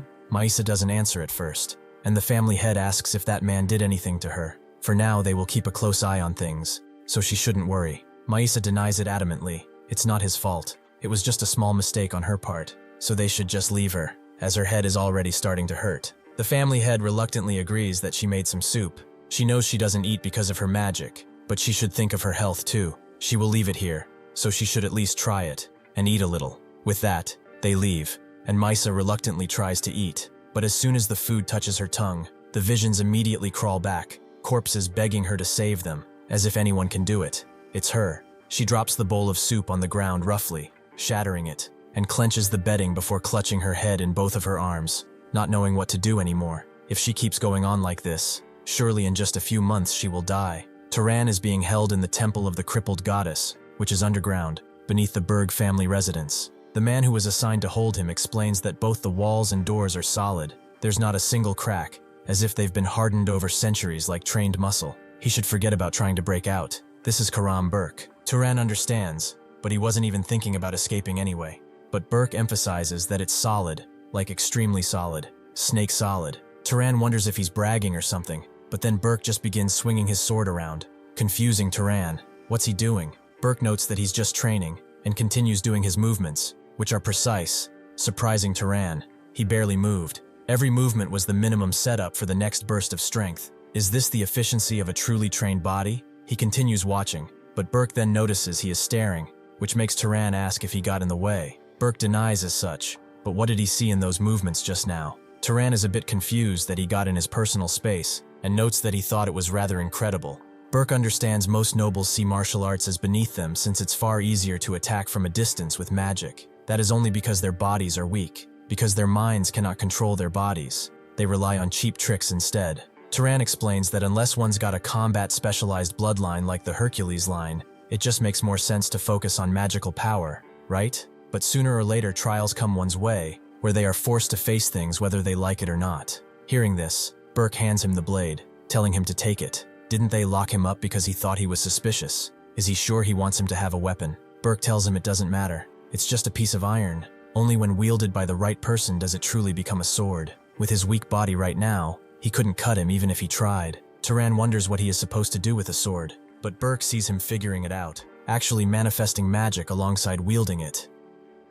However, upon seeing him pour mana into the blade, Berg screams at him that this is not it. He should not pour mana into it. He begins instructing him, telling him to put more weight in his legs, that his elbow is rising too much, and at this rate, he'll be pierced through. He should also raise his arm and not set his own limit. He makes him do repetitions, 10 of each, and not stop his breathing at all. He will breathe with his muscles. However, he can admit that this is a pretty fine vessel. If possible, he should make time to rig it dry. Mana is a mere parlor trick to him. Wizards mistakenly assume their physical abilities are guaranteed, but that's only the minimum function their bodies possess. A properly trained body tears through the battlefield without the need for mana, so he needs to understand the difference. Suddenly though, the doors open and the head of the family comes inside, bowing her head slightly, telling Turan to pardon them, as they have done something unforgivable to a benefactor. Turan guesses that this means the young lady is unharmed. He is the one who should apologize. As a guest, his conduct was pretty inappropriate.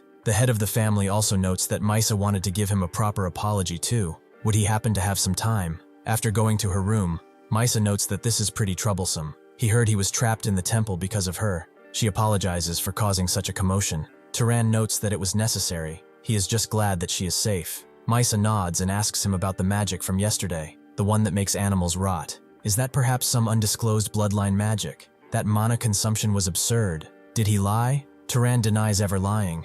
If one understands the principle, they should be able to use it easily as well. Misa guesses this means he will not teach it for free, but if he does not reveal the method, there is no proof that it is not bloodline magic, right? Turan notes that he doesn't particularly mind whether he wins or not, but Misa wonders what he means. If this ends like this, how would she look? Then how about this? If he tells her the secret of that magic, she will teach him one of the Arabian secret arts in return. Turan has no reason to turn this offer down, and begins explaining about the bio-enhanced magic and the microorganisms. Misa now understands that efficiency was abysmal, because she did not know things like that. That is really irritating. It is her loss after all. She succeeded in the end, but it was brute force to consider that part of the wager. Misa notes that that's not right. When discussing magic skills, they do not include the amount of mana recklessly poured out. Also, she wants him to tell Aziz that this was a draw. She doesn't want to see that guy get cocky about winning or something. Now he must receive proper compensation. She gets a brush and begins brushing her hair, which begins to stand up on end.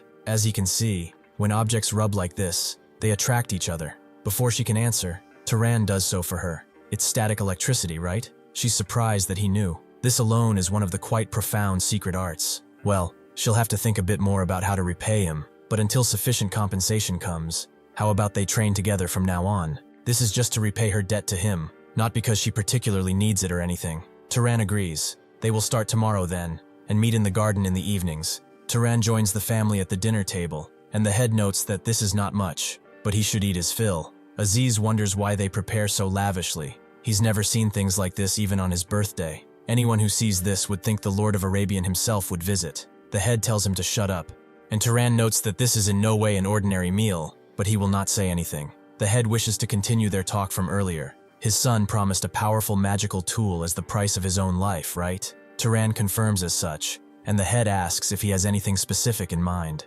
Turan says that he would like something that aids in defense. It is easy to cause harm with magic, but protecting is difficult. If possible, it should be something that's able to protect from surprise attacks. The head notes that, since she has made similar items in the past, it should not be difficult, but they won't have anything ready immediately. Aziz wonders if he can make it with them, but his brother rejects him. Is he thinking of dragging their house's honor through the mud? He will make it. He just finished a commission from the main house recently, so he has time. The head asks how he intends to make it, and the brother explains that, for defense against surprise attacks, something to carry at all times would be best. He will embed mana into jewelry, like rings, earrings, and such, to create a function that draws out a guardian bloodline's defensive power, so it should be ready in about 1 month. The head notes that nothing is more unseemly than apparently bragging about their own child, but Mello here is already a skilled wizard not far behind him. In essence, it means a magic tool made by the head wizard of the house of the enchantress bloodline. Turan appreciates it, but is this not a bit excessive?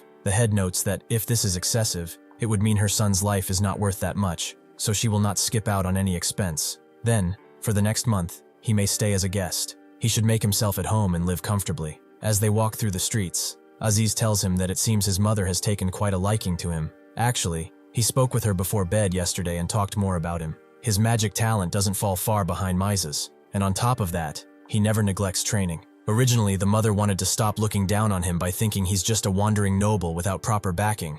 Turan notes that it sounds like trying to recruit him. Aziz agrees. She gives generously, then puts one in debt, then introduces a pretty young lady to him. That's how she tempts people.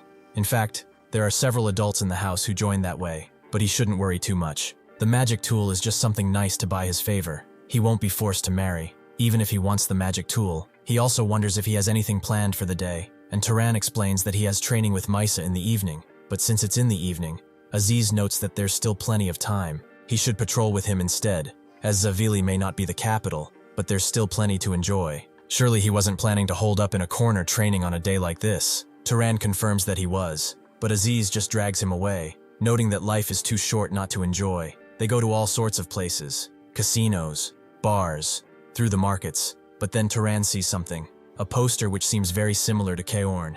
They go to a play of his deeds. It was the year 2195 when the warriors of Arabian ventured into that demon desert, and there was a knight named Kaorn. Kaorn defeated the enemy with God's help after a hard-fought battle. They all clap as it ends, and Aziz wonders if it was worth watching. Turan notes that it was pretty good, but thinking about Kaorn's claim that he was just an ordinary knight makes him think that his humility really is unmatched. Someday, when he meets Kaorn, he must ask if that story really is true. Turan retires to his bed and is met with Berg's face, who is looking down at him pretty adamantly. He asks if his body rested well, and Turan confirms as such. But what brings him here? Berg notes that he noticed yesterday how good his vessel is, so it's toughening time. He should follow him. Turan asks if they are going to train, and Berg notes that the body doesn't grow stronger by lying around when being tempered. Does he not want to? Turan agrees to go as he will gain more than just playing around. Aziz enters the room, having heard that there was a really fantastic performance today, but then he is met with Berg,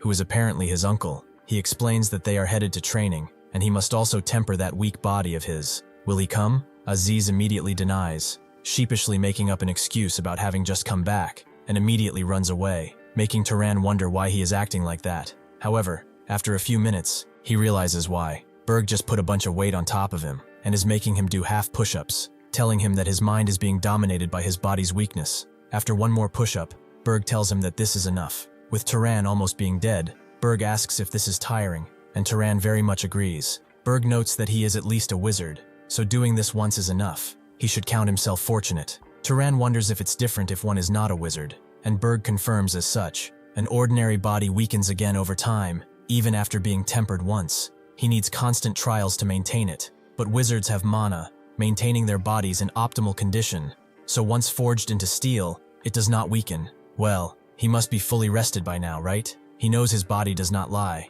He has rested plenty, so now he will teach him weaponry and combat. The days in this house were indeed fulfilling. Turan wakes up early and trains with Berg. In the evening, he returned to the mansion to repeat magic training with Misa, and before he knew it, 3 weeks had passed. He continues training, having missed again, and Misa notes that he is struggling more than she expected. Turan guesses that it's because he's not an Arabian. Misa notes that it's pretty hard for her to help as well. She has never thought of aiming magic this lightly. Doesn't it just hit if he shoots it? Suddenly, a servant from the main house arrives, calling for Lady Misa, but wonders who this man is. Misa puts herself in front of Turan and tells him that this is none of his business. What brings him here? She specifically told the main house that nobody should approach her while she is recovering. The servant explains that the patriarch has summoned her, and she asks why. He should answer quickly. If it is a trivial reason, he should be prepared to be punished. The servant explains that the Dark Elves have been rampaging extensively in the south. 3 cities have already fallen, and they say they will assemble an expedition force to deal with it.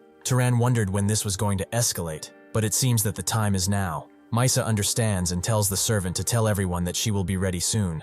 Misa notes that she should go take a look, and come to think of it, about that creepy corruption magic, she should repay her debt to him. She thinks about it for a little while, and asks Turan if he knows that electricity flows through the human body. Turan wonders if it is so, and she guesses he had no reason to know. This is an Arabian secret teaching. Then wouldn't it be fair to call the debt settled if she teaches this properly? It will definitely be of great help to Turan. So Misa begins explaining. When a person sees or feels something, a tiny electrical signal is sent to the brain. If one sees with their eyes, signals go from their eyes to their brain. If they smell, it will go from their nose to the brain. Through this electricity, the brain understands the sensation and sends electrical signals back throughout the body to command movement. Turan doesn't really understand, but either way, There certainly must be a reason.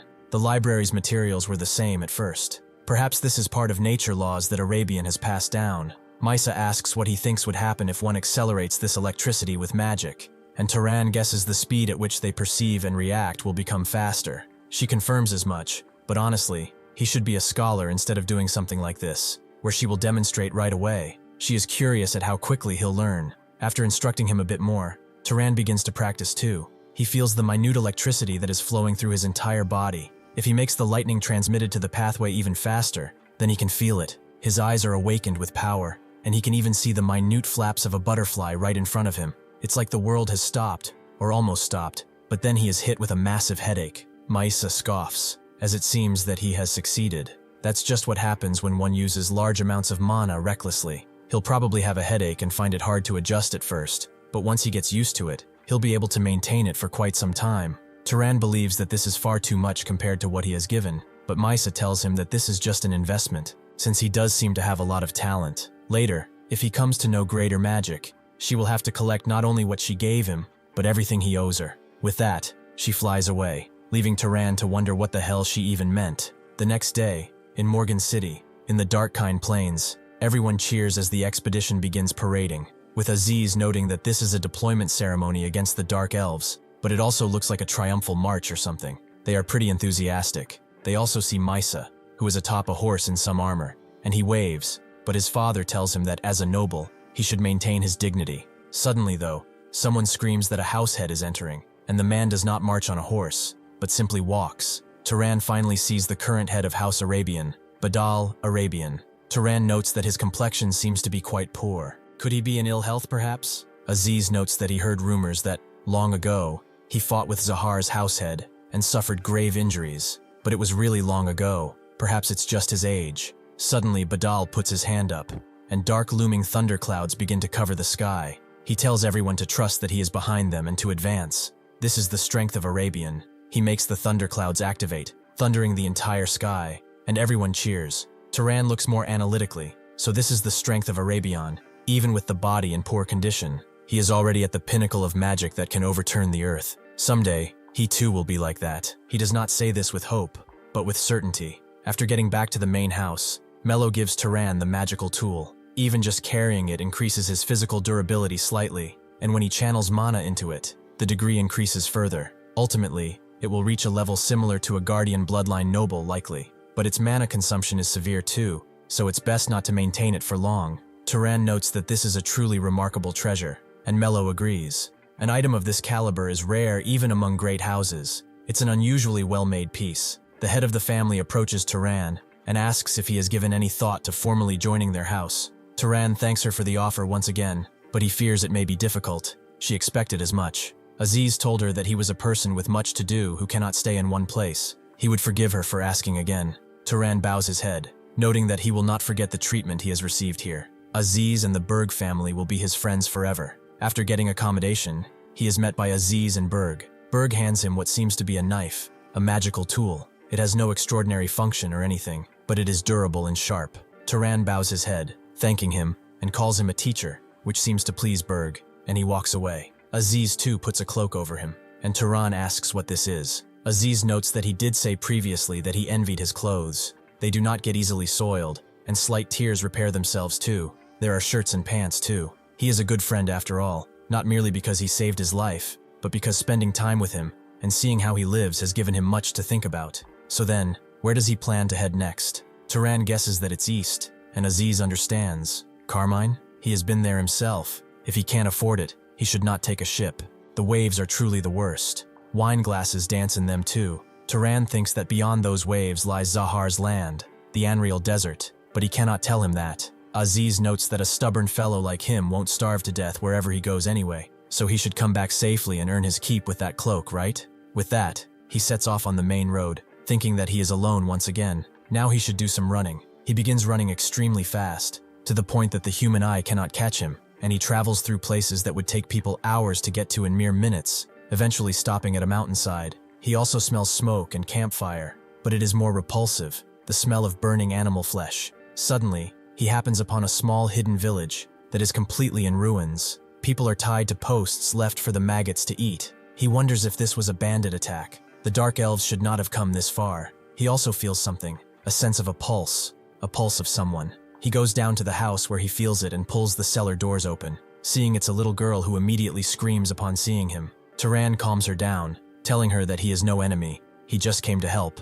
She asks if he really is friendly, and Turan confirms as such. Could she tell him about what happened here? The girl tries to tell him that something happened with a wizard, but then falls unconscious. Turan can see that her condition is not critical. She must be exhausted from being locked in the basement for so long. For now, he will take her to safety. However, as soon as he gets out of the house, people are circling him, a bunch of mages it seems, with one of them, a girl with tan skin, telling him to kneel, calling him a murderer of the highest order. She wonders if just tying up the corpses was not enough. Is he trying to kidnap a child too? Another next to her, who is shaking, tells him not to move any further. If he even twitches a little, he will do something. Turan tries to tell them that this is a misunderstanding, but the guy just lets the fire arrow go, and it explodes right into Turan. The girl asks Gil if he's an idiot. There was a child there, and he apologizes. It was an accident. He got too nervous. However, Turan seems to be safe and sound, with only the charm on his hand being visible. Although he did not expect to use the protection tool right after coming out,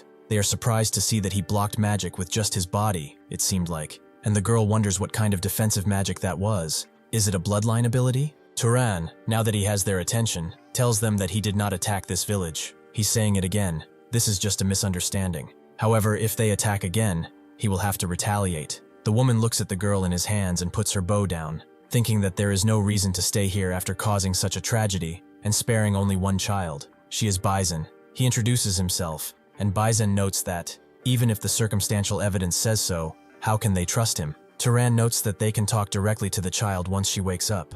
She seemed to have actually seen the real culprit. Bison is shocked. Has she actually seen the burner? Turan asks what the burner is, and Bison is surprised he doesn't know. He is the deranged wizard who committed this atrocity. For the past few months, they've been periodically attacking remote villages, binding people, and burning them to death. Since there are no survivors, they don't even know their gender. All they know about them is that they are called the burner. After the child wakes up, she begins explaining. The person had a red cloak and a face with facial hair. He looked as rough as a woodcutter. Seeing that she really isn't lying, Bison looks back at Turan and bows her head. They were rude in their haste. It was clearly a mistake to point their weapons at him. Turan notes that at least they were concerned for the child's safety, so they are good on that. But did they come to catch the burner? Bison confirms as such. Since there was someone near a freshly burned place, she thought they'd finally caught them this time, but it turned out like this. Still, now that they have a description of the culprit, they should be able to catch them soon. They have a natural-born pursuer among them.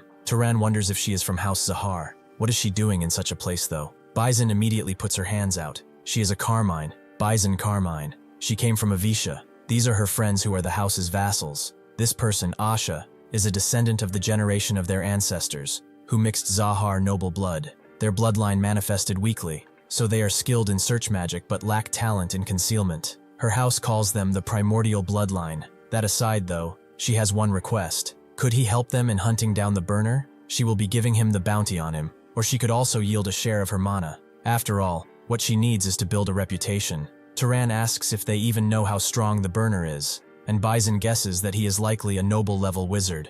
Among the villages they attacked, some were defended by multiple knights, and they were all killed. Turan understands that to kill multiple knights like that, for him right now, it might be the opponent he needs. The low-rank monsters in the wild aren't enough to help him grow anymore, so he agrees. They go to another village to give the child to someone else. Turan hands it to a pretty, honest-looking carpenter, telling him that he has given him enough money to take care of this child until she grows up.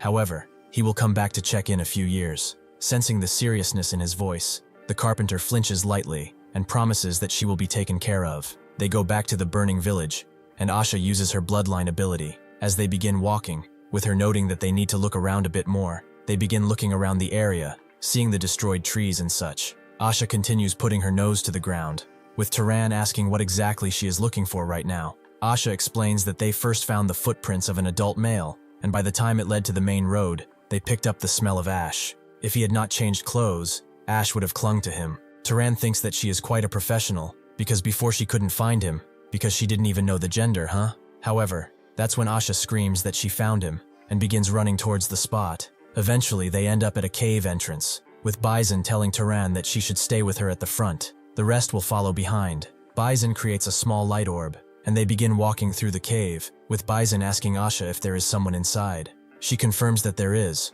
only one person. They walk further and further and end up in what seems to be a pretty open space, with someone standing in the middle with a red cloak. He asks what brings them to such a remote place. Taran wonders if this is the burner, and Asha confirms as such, saying that she can smell it on him. Bison readies her bow, noting that he likely is, but she will ask, is he the one who has been capturing and burning villagers from the nearby towns? The burner says that he doesn't quite understand, but then immediately unleashes his magic, covering the entire area in fire and pushing everyone back. But Taran uses the magical tool to cover himself and Bison, who unleashes arrows straight into his knee, ending his life of adventuring. The burner immediately puts his hand to the ground and begins summoning two rock-like hands above them, aiming to crush them. Taran then dodges before getting out his sling and unleashing a gigantic attack right before the burner can attack again, taking out his hand. Taran does not stop there, however, as he snaps his fingers, unleashing a devastating electric strike into the burner, causing his eyes to roll back in his head and pass out. Bison asks if he defeated him, and Taran guesses so. He will handle this side, so they should look after the others. Taran drops a bunch of seeds to the ground, which begin growing and capture the burner, sealing his legs and arms. He taps the burner on the head, telling him to wake up, and he begins doing so, but also begins using mana. Taran puts the knife to his throat, telling him to stop. If he uses mana right now, he will not hesitate to kill him. The burner asks who the hell they are, and how the hell they found this place. Taran notes that they have their ways. So he is the burner, isn't he? The man says nothing, and Taran puts the knife in his other leg, telling him to answer quickly. Why is a wandering noble burning the villages of this area to death? The burner explains that God told him about it, that if he burns the souls and flesh of those laden with their sins, he can draw closer to God. God taught him and the others the secret way to gain bloodline power too. Just a few more times of burning humans to death, and he will gain the pyromaniac's bloodline fully. Bison wonders if he is insane to try and gain an inborn bloodline that way, by committing mass murder for such a deranged reason. Taran, however, remembers something he was told, that even ordinary people can gain power by killing monsters. He has already seen several wizards do it. What he is saying now are not just the ravings of a madman. Perhaps he has come to know a secret of this world that was never meant to be found. After they are done with him, Taran slits his throat. Gil almost throws up, noting that killing someone who is tied up and unable to resist feels like slaughtering livestock. Bison tells him to stop feeling sympathetic. They all could have died here if something went wrong. Besides, when they think about how many people this bastard has killed, dragging him away alive and making him suffer even more wouldn't have been enough. Taran grabs a nearby book and begins reading it, seeing that it's a map. This should be more than enough evidence that he is the burner. However, he sees that there is also a combination of formulas he has never seen before in his life. Did that voice claiming to be God tell him this too? Bison turns to Taran and notes that they should absorb it. With this, they all get their share as much as they can anyway. After returning to the city, one of the hunters congratulates Bison to think that she would catch the burner. A new star has risen in House Carmine, it seems. Bison notes that she is flattered and accepts the reward. After they begin sharing it, she explains that they plan to travel around a bit more while hunting monsters. What about him? Taran notes that he is planning to head straight to Abacia, and Bison understands that, as she mentioned yesterday about what that guy told them. Taran notes that he wouldn't go around talking about it to everyone. Whether it is true or not, it would cause great chaos. She agrees, and with that, they depart. Taran thinks that there is no need for him to mention that there isn't any definitive proof yet, right? He begins walking the desert and thinks that it is pretty humid. Even creating a flame is a little hard. The firepower is decreased, and the mana consumption increased. It will be tricky to handle fire magic here. On the other hand, it is easier to use water magic, which means that he has finally arrived at Abacia. The two sailors are talking, one noting that they are planning to sail tomorrow. They have to go to that dreadful Enroll desert again. Those merfolk along the route keep throwing harpoons at them, and last time the bottom of the ship ended up looking like some kind of honeycomb. Another wonders if it really is that bad. And those damn pirates too. The main shipman notes that at this rate, they will be paying their funeral expenses instead of sailors' wages. They are in desperate need of a skilled knight. Suddenly, Taran approaches and asks if they are heading to the Enroll desert. The man confirms as such. They are leaving tomorrow, but their ship is no cruise liner. They don't even have enough room for extra cargo. Taking one more person means leaving behind a barrel of booze, and that goes against his principles. Taran puts a hand on his cup and freezes it entirely, with everyone rising up, almost wanting to bow their heads, wondering what such a great knight is doing in such a humble place. Taran tells them to speak comfortably, He is the one asking to be hired here. The sailor asks what brings him to this place, and Turan explains that he would like to board a ship heading to the Enril Desert. He is here as an employee, not a passenger. If pirates or merfolk attack, he will fend them off. He will use that as payment for his passage. The sailor notes that he is likely overqualified, but their ship is in pretty poor condition. He should forget about a measly salary. They don't have the means to provide a room befitting of a knight's status. Turan notes that he doesn't care about the pay or conditions. His goal is simply to get to the Enril Desert anyway. The sailor gets up and notes that it is settled. Then he will join them at once. As they set sail, somewhere else, somewhere in the south where the dark elves are attacking, someone from the expedition force is fighting for his life, fending off one dark elf after another, but it is pretty clear that he is being overwhelmed. At this rate, there will be no saving him. Suddenly, though, the dark elves around him are struck by lightning, with none other than Misa having saved him, and she tells him to rejoin the unit. After he agrees, someone else comes behind her, asking if she is hurt anywhere. This is the Arabian Subjugation Force Vice Captain, Kadram Arabian. It's her uncle. She says that she's fine, and Kadram tells her not to push herself too hard, because she is far more precious than the lives of a knight or two. She says it's nothing. More importantly, how is the battle going? Kadram explains that it's not bad. At this rate, this area will be reclaimed pretty soon, though they haven't found the tunnels just yet. Misa tells him to tell her when he has found them, as she will go there herself. As she flies off, Kadram scoffs. What an insolent child. His brother raised that child far too recklessly. She'll end up just like her mother and younger brother at this rate. The fool. As they continue sailing, Turan looks on at the sea. Even if he arrives in the land of Zahar, he is at a loss as to how he will find clues about his family, without even knowing what his father's status is. There is no telling what might happen if he just barges into Zahar. The only clues he has are a few heirlooms and a portrait of his mother's face. He wonders how long it will take to find information with just that. The sailor captain from before says that if he keeps staring at the sea like that, he will burn a hole in the seabed. What's got him so deep in thought? Turan notes that he was just thinking about how vast the ocean is, and the captain agrees. It is vast. He heard landfolk get nauseous just by looking at that vastness. Is he handling seasickness all right? Turan notes he is fine, and the captain puts a hand over his shoulder. As he heard, he's even learning seafaring from their boatswain, a noble, a sir knight. Learning everything from tying ropes to handling the sails is pretty interesting. He seems quite excited to teach him too. Turan just thought it would be good for him to have such knowledge, and it's more interesting than he thought. Someone screams that it's mealtime, and the captain agrees. They should eat before they work. They go to the dining hall, and the food seems pretty simple. One of the men notes that it is not as good as the food on land, but it's a relief that they did not leave out the pickled cabbage, because if it weren't for this, they would have all died of gum disease long ago. It is a disease where one's gums bleed, and they die, but it gets better with sour food. Fruit spoils far too quickly, so pickled cabbage is the best, though it does taste pretty bad. Turan notes that this is pretty fascinating. How did he come to know such a thing? The cook notes that he is sure someone figured it out at some point, and it probably just spread. He heard that before that was discovered, people used to eat raw merfolk meat. Suddenly, though, the watchman notes that there's a ship at 2 o'clock ahead, a medium-sized vessel. He does not know if they are pirates, but there's no house crest flying on it. The cook has a feeling that they are pirates. It's such a nice day without any rain. Things were going too smoothly. Everyone prepares for battle. The cook asks the captain what they should do. Should they lose them? They're a bit faster, so if they chase them long enough, they might get caught. If the wind is in their favor, though, they could probably dock at the nearby island before they catch them. The captain notes they have someone powerful on their side, but he asks if he will be all right. Turan notes that if there are no knights or nobles inside, it shouldn't be a problem. The captain agrees and tells the man to turn the ship. They do so, and the pirates immediately pull alongside, telling them to stop the ship, or they will kill them. Turan wonders if they would really spare them if they surrender, but the cook notes that if throwing them in the sea after cutting off their legs counts, then sure Turan expected something as such, and jumps from his ship to the other, surprising the pirates. They all immediately move in to kill him, but using the water, Turan makes a bunch of crystal darts and begins shooting them through the pirates.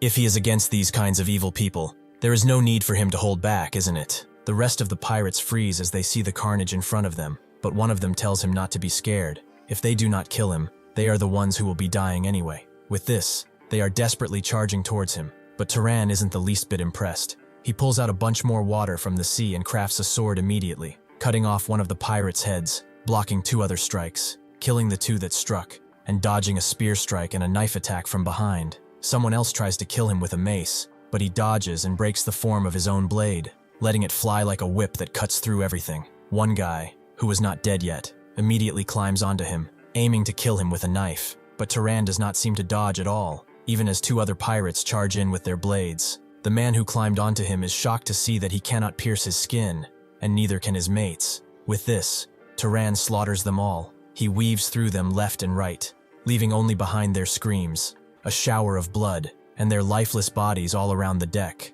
The ones from the ship hook their bars to this one, and the captain arrives, noting that he really wiped them all out. Does it happen to work as a cleaner on the side? If he cleans up this neatly, their crew won't have anything left to do. Everyone cheers because honestly, they really did not want to fight, with one of the sailors wondering if he is not going to see the physician first. Turan notes that there is no need to worry. He is not hurt anywhere at all. This is all the pirates' blood after all. They stay like this for a bit, ship in ship, sailing away, and the captain retreats with Turan to his quarters, noting that he has searched every nook and cranny of this guy's ship. It turns out that ship was a merchant vessel that went missing in Abacia a few years ago actually. It seemed the pirates captured it, gave it a new coat of paint, and basically claimed it as their own. It's just like those lowlifes to do that. What does he plan to do? Since he finished the fight by himself, the ownership of that item belongs entirely to him. He is basically a new ship owner. Turan wonders what is usually done in this case, and the captain notes that there are several ways. He could take it back to Abacia and say that for a reward. Of course, between the paperwork and all the dealing with bureaucrats, a month or two will fly by. Another way is to go to the Enroll desert and sell it. However, in his opinion, it is best to just sell it at the northern sea islands along their way. That neighborhood is always desperate for ships. The rule is to sell to the one who needs it to get the highest price. But, to move a ship this size, they need to mobilize quite a few of their crewmen. It's not like he can't sell that ship all by himself anyway. If he uses people, he should pay the price. He is glad he is an understanding kind. In that case, as a service fee for his boys, if he could give them 10% of the profit. Turan asks if he could ask them to handle everything up to the sale for 20%, and the captain immediately agrees. He knows quite a few people over there, so he will make sure he gets a good price. Suddenly a crewmate comes in, noting that there's a mermaid, and the captain believes that they are being attacked, but the crewmate says that's not it. The pirates were keeping a mermaid alive under the deck. They all go to the pirate ship. The captain, having not expected such an important guest to be on board, asks Turan if he would like to go see, and he agrees. He asks if mermaids sell for a high price, and the captain agrees. If it's a pretty female mermaid, those rich lords on the mainland who have nothing but money and boredom can get enough of those mysterious things. They go absolutely crazy for them. However, upon getting there below deck, they see that it is a male merman. The captain notes that this one will go for a pittance. Those rich lords have no interest in males. Well, unless it's a legendary royal who can transform into a fish or something. The boy notes that they are all insolent. He is Armani, the 47th Prince of North Esterdale. They should show some respect. Lowly humans of land. The captain is a bit amused that he acts as royalty. Maybe this is the only way they will keep him alive and sell him, so he's just bluffing. Can he transform into a fish? A fish? The Prince Armani says that he cannot. That's because he is being restrained like this and out of water. He must enter the sea in a perfect state to be able to transform. Turan and the captain look at each other, believing that he is playing tricks to try to escape. Turan has also heard that mermaids eat humans quite often, don't they? They should kill him, since he's not worth any money either way. The captain agrees it would be a pretty big payout if what he said was true. If they believe him and release him into the sea, and he just runs away, they will just look like fools. So he should let him kill him as he prepares to do so. Armani tells him to stop, but sees that Turan has no intention. Armani notes that he has never eaten a human in his life, and he never intended to. Seeing that Turan still isn't backing down, he notes that if he spares him, he will give him treasure, which seems to grab their attention. They are the things left behind by the Freyan gods they worship. After docking on that island, the captain mentioned in the evening, the captain asks if he has concluded as his men get off the board. Turan notes that the place doesn't seem to be far from here, so he will head there and come back tonight. With that, he leaves with the mermaid prince on a pretty small boat, chaining him to himself. Armani asks if he really expects him to run away, as a prince will always keep his promises, but will he really let him go if the treasure is right there? Turan confirms as such, and begins rowing away with magic. Armani tells him not to be disappointed in him when he sees it, since by the standard of land people, it's only counted as amazing. With that, Armani leads the way, and Turan eventually happens upon a pretty sizable looking thing, something that looks like a serpent, a gigantic one at that, a sea snake of legend, and something atop its head. Before Turan descended into the water, Armani led him to a small, secluded island. Before he docked, he gathered a bunch of water in his hand and searched for merfolk, finding none. It seems like at least he did not lead him to a merfolk stronghold. Armani walks around with Turan, noting that it was definitely somewhere around there if he remembers clearly. Eventually he finds it, which was what seemed like some kind of lake. Turan guessed it wasn't that deep, and Armani agreed it was only around 300 meters or something, which probably is not that deep for him. Turan tidied him up before leaving, with Armani wondering if he was doing this because he'd think he'd run away. If he goes down there and dies, he will starve to death. Turan undressed and told him that he should hope that does not happen for both of their sakes. With a deep breath, he descended into the water and went down further and further, his sharp eyes allowing him to see a bit. That's when he found a giant sea serpent and that person on top of his head. He opens his mouth a bit, surprised, before remembering he can't breathe underwater, and goes toward the snake's head and sees that the person there is extremely well preserved. He guesses this is one of the Thrayans. This body is intact, without even becoming a wraith. He also sees that he has something on him, something that looks strangely like a compass. After a bit, he comes out of the water with Armani, wondering if he found it, and Turan confirms as such. He also sees something strange on Armani, something that looks like mana, as he thought it. This allows him to sense the presence of living things and internal energy. He removes the chains from Armani, who certainly did not expect to be let go so easily. He thought he'd just take this and sell him off or something. Turan made a promise after all. He returned what he received. Since he guided him without deceiving him, he is simply keeping his word.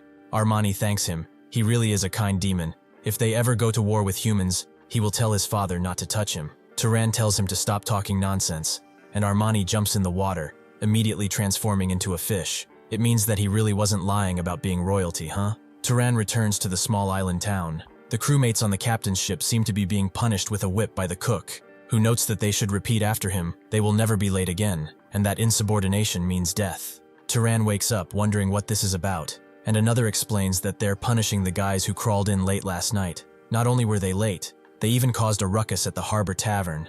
This is what they get for taking the captain's warning lightly. He can visually see their life force being drained away. He asks where the captain is, and the man notes that he went down to the island. He said he was going to find someone to buy the ship. It seems that he is indeed in negotiations, and Turan approaches too, asking if the deal is going well. The captain explains that he should introduce him first. This is Captain Samuel, who has agreed to buy the ship.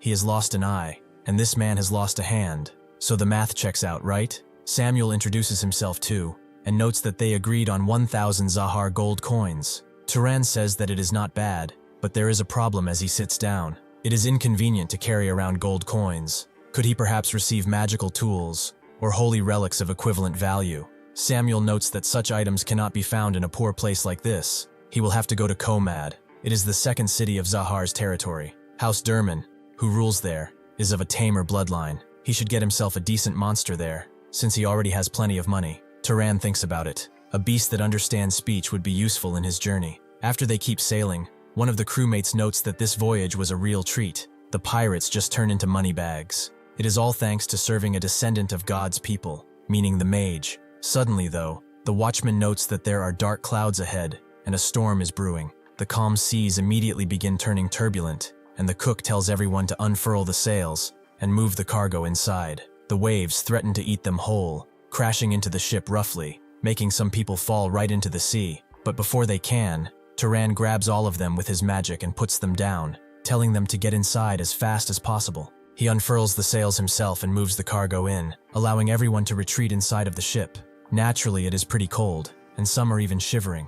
Turan looks at them, asking if they are all right, and they say they are fine. The captain thanks him as well. If he hadn't furled the sails, they would have sunk. Turan wonders if they can withstand this storm, and the captain notes they have to trust the ship and the helmsman as well. Most importantly, though, his men seem to be rather cold. Turan tells everyone to gather in a circle, and the captain knows what he wants to do. Is he really going to start a fire on this narrow wooden boat? That would be dangerous. Turan promises not to let it spread, and with a tap of his fingers he creates a ball of fire that spreads throughout the entire ship, making it extremely warm. This is an extremely sophisticated magic. The captain now finally understands the instructions those overbearing old-timers used to say, until their breath ran out, that humans shall serve the wizard, and the wizard shall reign over humans yet also care for them in return. After the sail, they go to the largest city in the northern Enril desert, Komad. With them on board, the captain notes that this is a small amount, but he should take this as his hiring fee. Turan notes that this is far too much.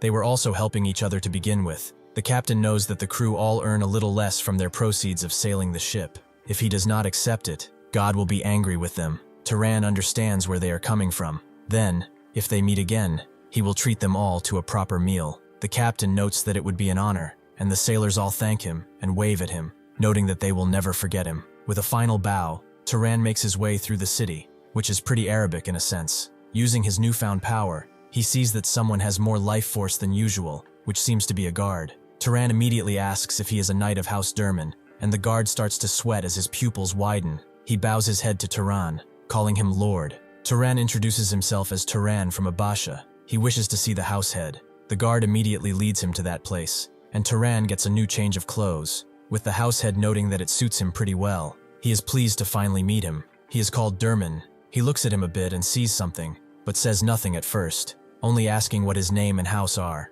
Turan introduces himself as Turan Brahms. He is of a fallen guardian bloodline. He heard rumors and came here to buy a monster. Cal understands. He will have his daughter guide him. Turan wonders if, by any chance, he has seen someone who looks like him. Cal notes that it was nothing. He just thought he looked a bit like someone he used to know. His daughter leads him through the halls, and notes that, for someone who is a fallen noble, he seems to have quite a bit of money. Seeing him come to get a monster from House Durman and all, is it because a guardian bloodline is perfect for the mercenary life? Turan just nods, but only thinks about how Cal reacted. Who did he see in his face? His mother, his father, that curly hair, somewhat large ears, a straight mouth? He does share some features with his mother, but is it enough to remind him of her in the moment he saw him? Could it be, maybe, was the one the househead saw, his father, whose face he does not even know yet? Cal's daughter notes that they are here, at the House Durman breeding grounds. Turan sees that it is quite spacious and each room has its own habitat. It is extremely impressive. He looks at a horse and asks how much it will be. Cal's daughter notes that they raised him with quite a bit of care, so he will have to pay around 4,000 gold coins. Turan immediately considers it. That's twice his entire fortune. He was wrong to think he was rolling in money. Should he give up on getting a monster though? He can't exactly cross the desert carrying that chest of money either, so he might as well spend it. Suddenly though, he's met face to face with a falcon whose gaze is pretty burning. Turan asks about the price of this one, and Cal's daughter says it's around 1,500 coins. He thinks it's pretty cheap, although it would take all of his savings. It's quite the bargain considering its mana capacity too. He asks what its abilities are, and Cal's daughter just says it's smart and flies well, being a little anticlimactic. This is one of the more popular species around here, but it's too smart for its own good. It absolutely refuses to listen to anyone it deems dumber than itself. The falcon nods, and Turan notes that he really must be smart to understand words, even if he is a bit ugly. The falcon shakes his head at these diminishing words, and Turan has confirmed that it understands everything. Cal's daughter confirms as such. She even tried to teach it how to read, but it wouldn't learn. She doesn't know if it just doesn't want to or can't. It's a waste. It has great strength for its size, and they fed it plenty of monster meat. It would be worth so much more if it just listened. As they keep talking though, the falcon extends a claw at Turan, pointing at him basically. Turan points at himself, asking if he wants him, and wonders why. He is not that special of a person. Is there even a reason? The falcon just tilts his head, and Turan wonders if he buys him, would he be willing to learn how to read? The falcon nods, and Cal comes to bond their spirits together, with the falcon immediately perching on Turan's forearm. Cal is impressed at how well it follows him. He should take good care of it. Before Cal leaves though, he notes that he could let this pass, but does he happen to have any connection to Talus? Turan pretty obviously doesn't know what, or who that is, so Cal notes that he should forget he asked. Turan thinks about it. Talus. He thought of that person when he saw his face. He also wants to ask one thing and pulls out a drawing of his mother. Does he happen to know a woman named Vige? Cal looks at the drawing and thinks that he doesn't. If she were such a beauty, there would have been no way he would have forgotten her. Turan understands, and to test something out, since the price is paid and the deal is done, it is only natural to check if everything is in order. He grabs the falcon's talons and begins flying away with it, going quite far and wide, only returning afterwards. Cal's daughter asks how his flight was, and Turan notes that it was pretty good. It felt like he cleared his head. Cal's daughter introduces a few people to Turan, noting that he came from Carmine's side. A man asks if Carmine is close to Arabian, isn't it? Cal's daughter tells him not to associate their guests with those perils, and the man shakes hands with Turan, noting that he is Dolph Marin, of a history bloodline, as they shake hands, though Dolph clenches his hand tighter than he should.